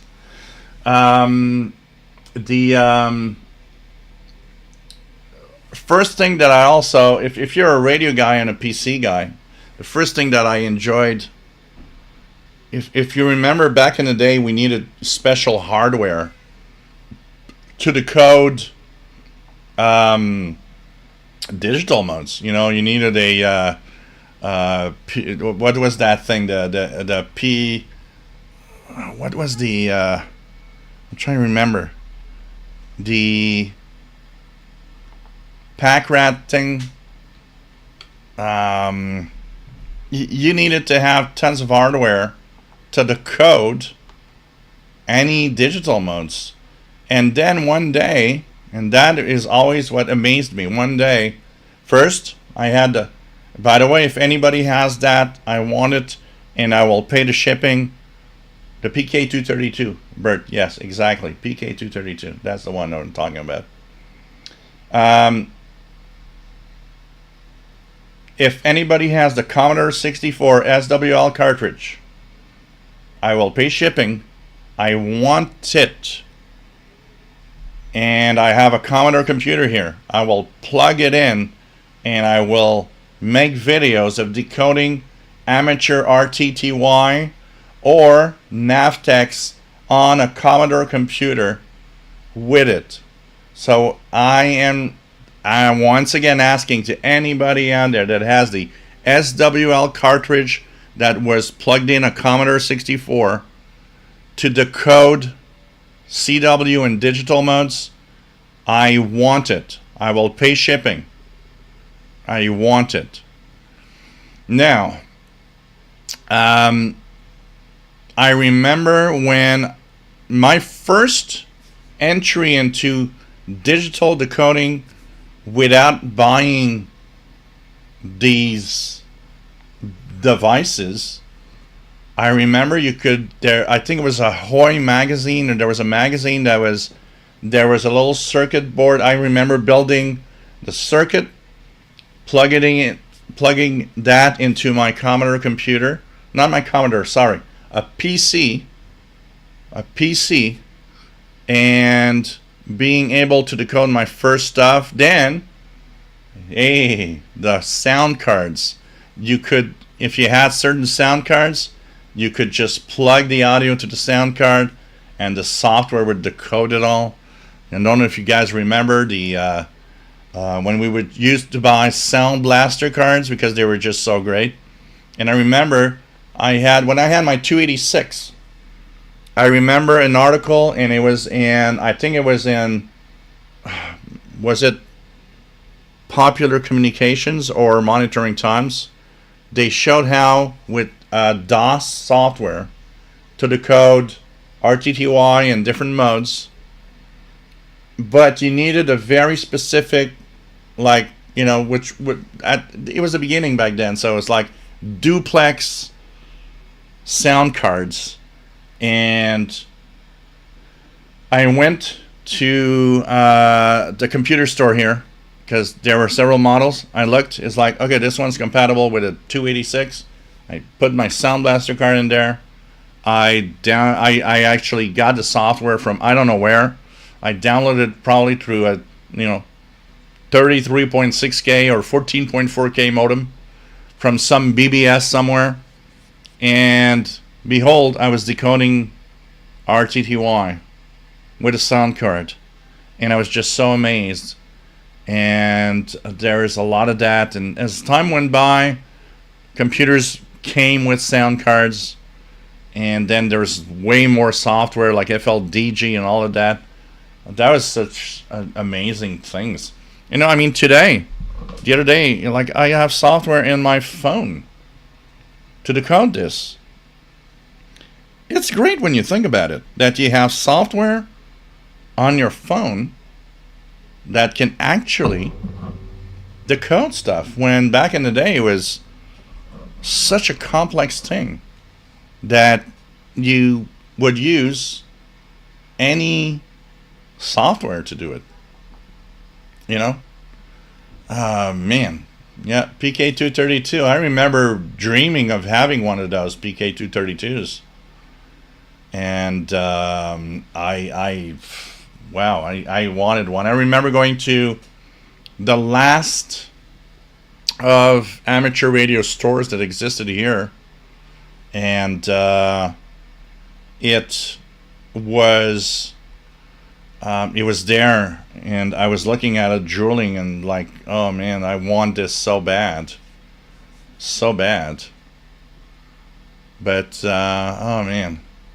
So remember, guys, anybody that has the SWL cartridge for Commodore 64, and you know what, I'm going to make a dedicated video in case anybody out there has one in his drawer or whatever that doesn't use it. I'll pay shipping. I want it. I don't know what happened to mine, unfortunately. It's weird because I have the actual cable, shielded cable, that came with it. I still have that cable here, but I can't find the SWL cartridge. The only place, maybe, and I don't know, maybe it would be worth a video. I have a huge box here. Okay, this box, and when I say huge, it's a huge box. It's like I dumped everything in this box when I moved here. And I swear, guys, I've never looked back into the box, what's in there. And I know it's just wires and electronic stuff. And I've been wanting to take it out, sit down, and start going through the box and seeing, okay, what's in here exactly. I can tell you that. I think I'm going to have a lot of surprises. And part of me is thinking, would that SWL cartridge that I owned be somewhere in the bottom of that box? Which would make me super happy if I could find it, honestly. So, I don't know. It's something that I definitely need to check out, and I don't know. Would that would be an unboxing video? Would a unboxing video be worth it of that thing. I don't know, but man, I'm sure there's a lot of stuff in there that I would be surprised that I actually have and kept. I know there's one thing that must be in there. My first calculator, my first scientific calculator, which was a Commodore calculator back in, I got that as a gift from my mom in 1980 because she thought it would be useful for me to have a scientific calculator. And it is kind of interesting. So anyway, there's just the top of it is there's so much wire tangled together. It's like trying to get through a web of wires is already difficult. But I'm sure that if I go through that box, I'm going to find stuff that I'm going to be like, oh my God, I can't believe it. So, I don't know. This could be an interesting, I don't know, a live show. Not a Saturday live show, like a special live show. Unboxing the old box.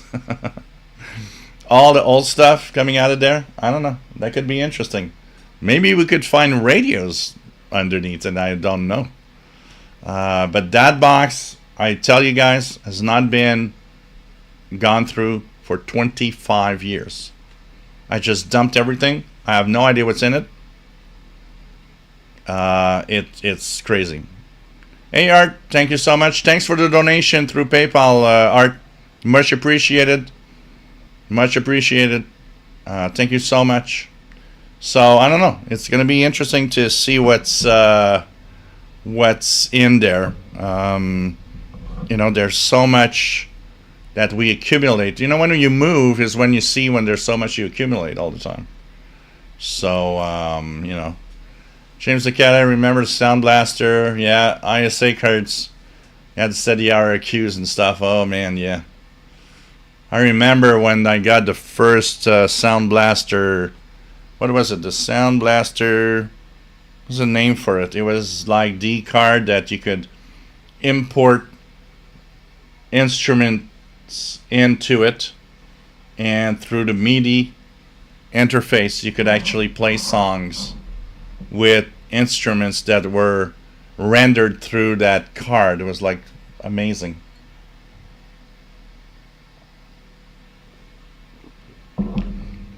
So with the Commodore 64, the Shortwave cartridge was my first decode. I remember clearly one winter day, it was snowing outside, decoding the radio teletype of the Senegal press coming through in French, and on the Radio Shack DX 302. But of course, because of the drift, you almost had to, you almost had to tune all the time, and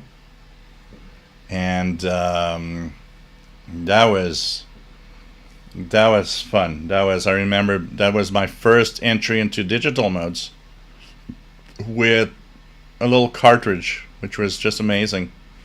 I remember I purchased it from, so that SWL cartridge to the code, I think I bought it from Universal Radio.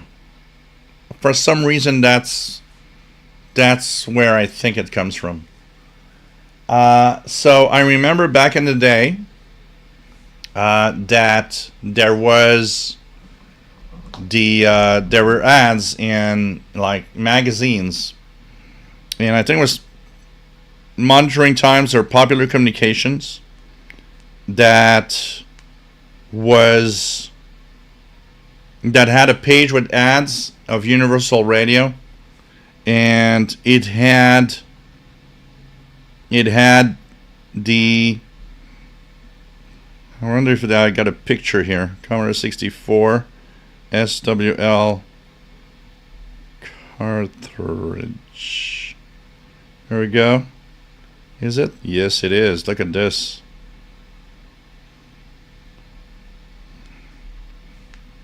This was a cartridge back then, guys. This is what it looked like. You plug that in the back of the Commodore 64, and it decoded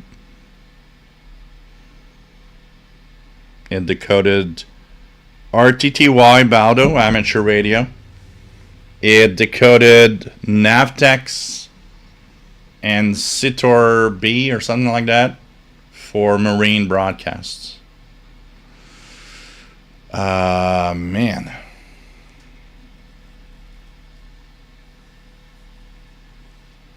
Hang part, still remember a mouse with a roller ball in it. Yep. Roller bar. Yeah.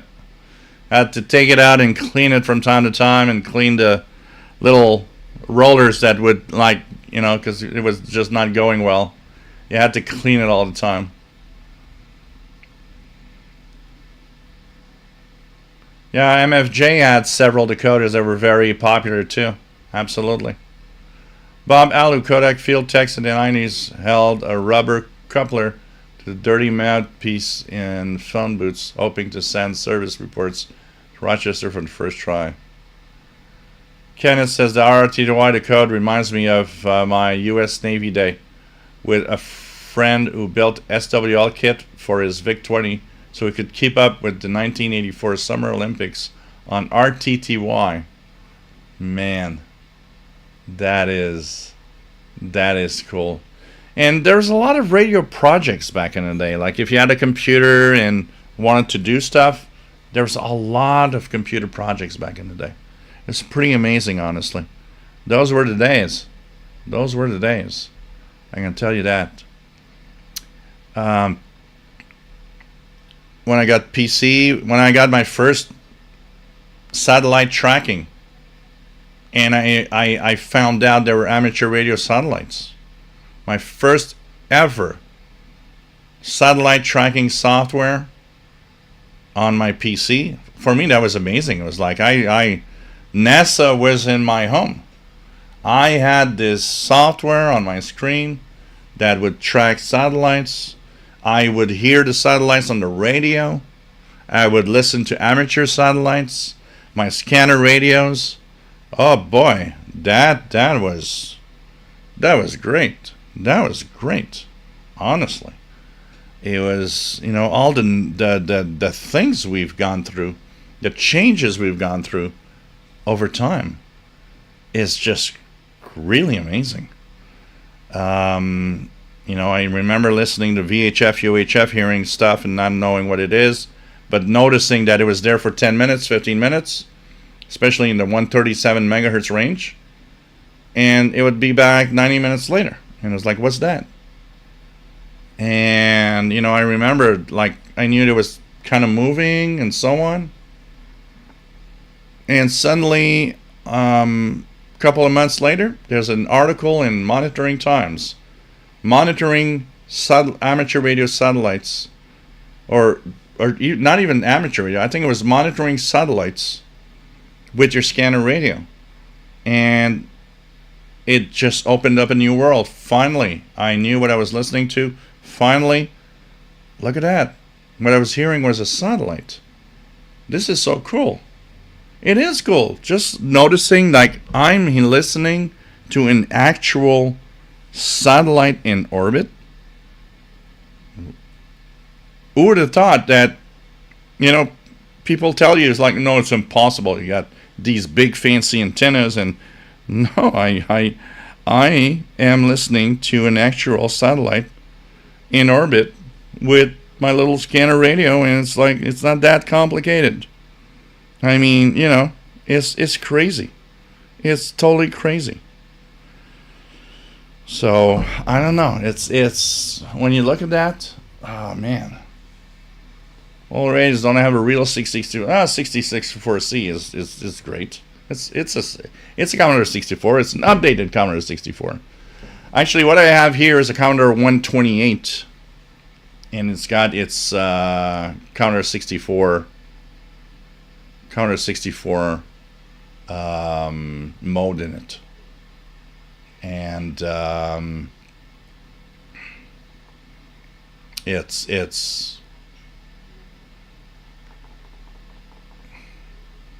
Popcorn monitoring times.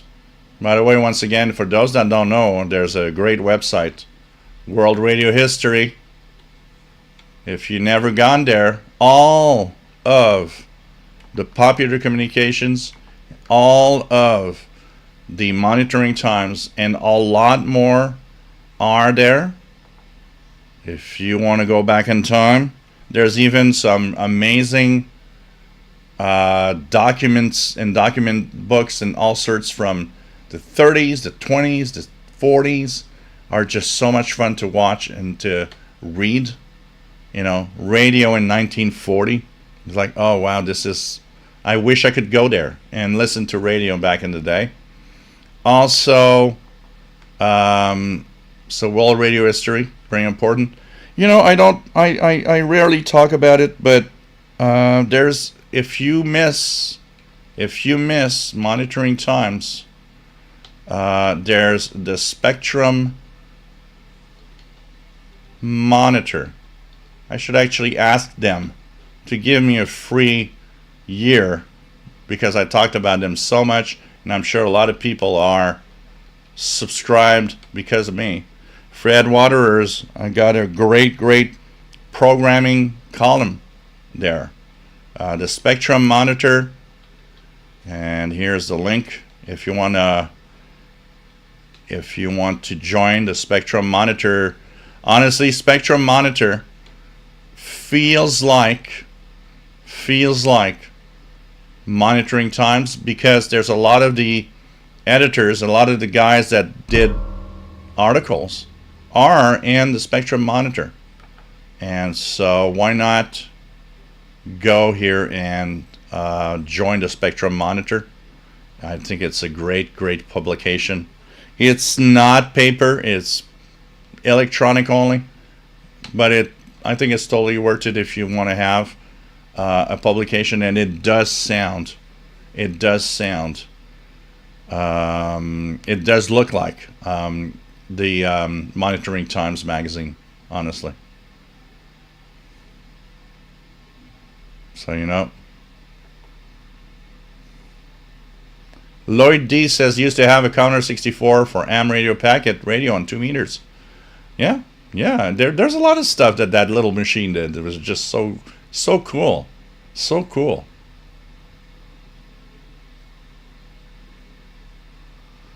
It's just great when you think about it.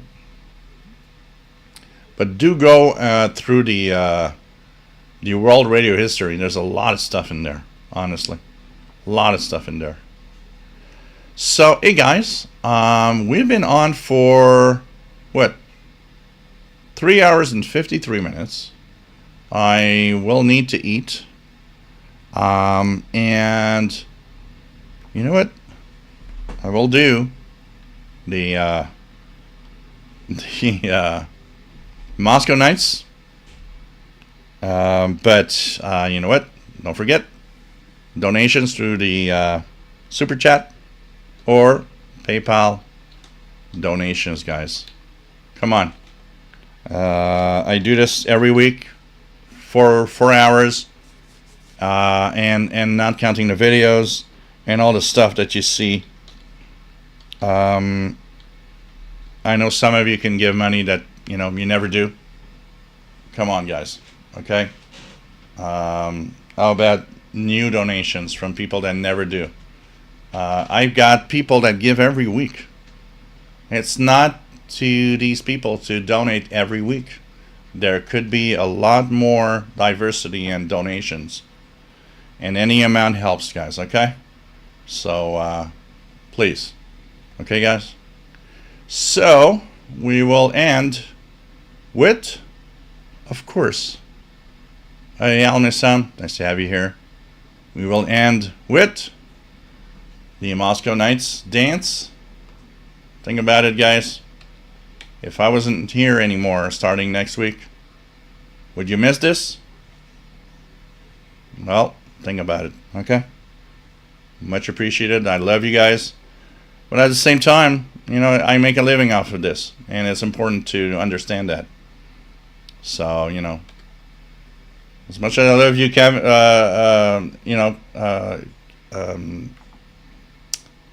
sorry, as much as I love you, Keegan, you know, I know it's sad, but ads are what gives me a salary. That's the way it is. So, okay, guys. Thanks, guys, for being here. I mean, was it cool or not to have the BBC Midwinter, all of us together tonight? I mean, this is just great. This is just great. We had the BBC Midwinter broadcast together, and I'm going to tell you one thing. It was fantastic. So thank you so much. Thank you so much for being here. Okay? And take care. And, you know, I understand that, Keegan. I understand that. But maybe here's not the place to complain about it. All right? So, take care, guys. Love you all. Stay safe. And here we go with a little something that it's the... man, it's hot in here. It's like 27. It's like 85 in my little room here. I'm going to start the air conditioning after this. So, and Master Players has got the Midwinter broadcast available if you want through his Google Drive download. So you can go and check that out. Unfortunately, the BBC blocks, geo-blocks, the broadcast and all the content if you're not in the UK. So take care, everyone. Love you all. And we are now entering a new dimension in the world where Moscow Nights exists. Actually, I want to do a double. I'll do a little... For those that remember this,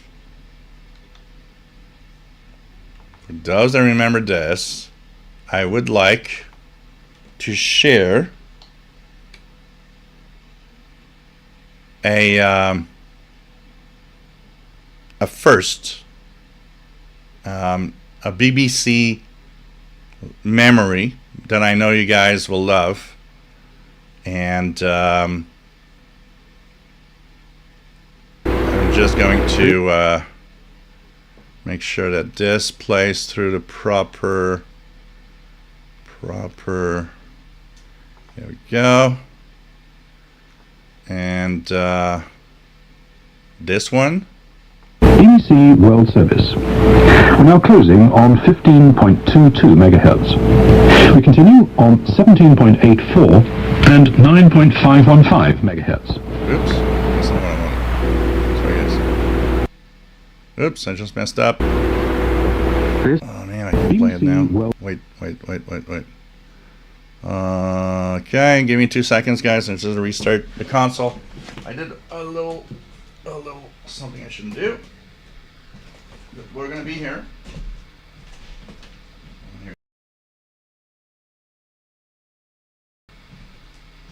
There we go. I think this is gonna be okay. Okay, I think this is gonna be fine. Let me see if the audio is okay. Yeah, it is back. All right. So I just want to make sure that this is gonna be all right. Okay, here we go. Put the audio a little lower.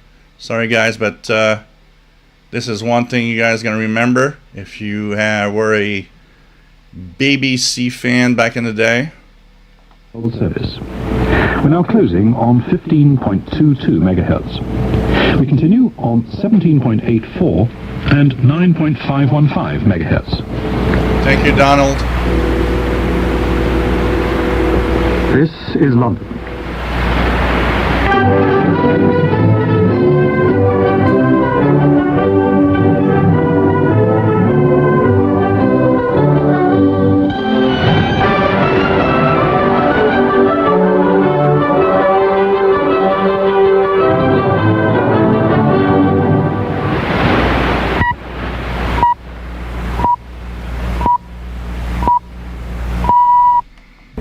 BBC World Service. So that was the Little Bolero that was before the North American broadcast 5975, if you guys remember. And that was cool. I don't know what you're receiving on 7200 except the ham radio guys, old radios. I don't know what you're trying to listen to. So that was the BBC World Service back in the day.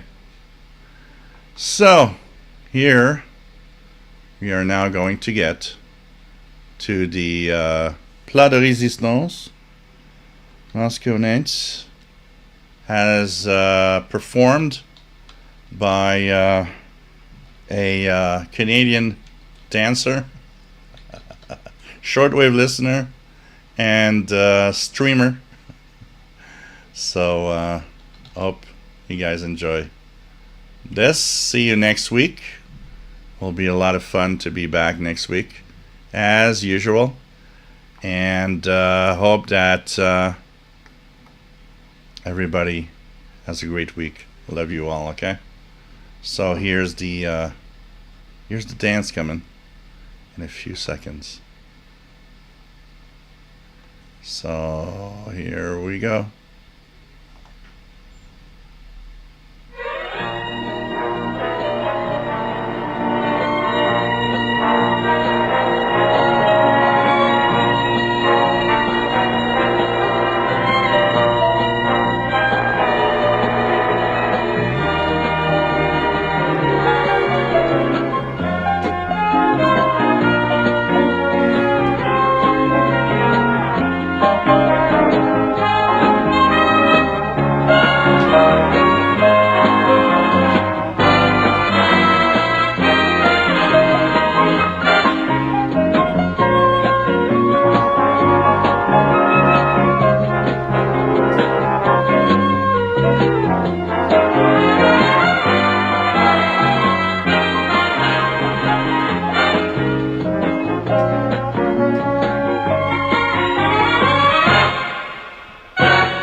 love you all, guys. I want you to take care of yourself.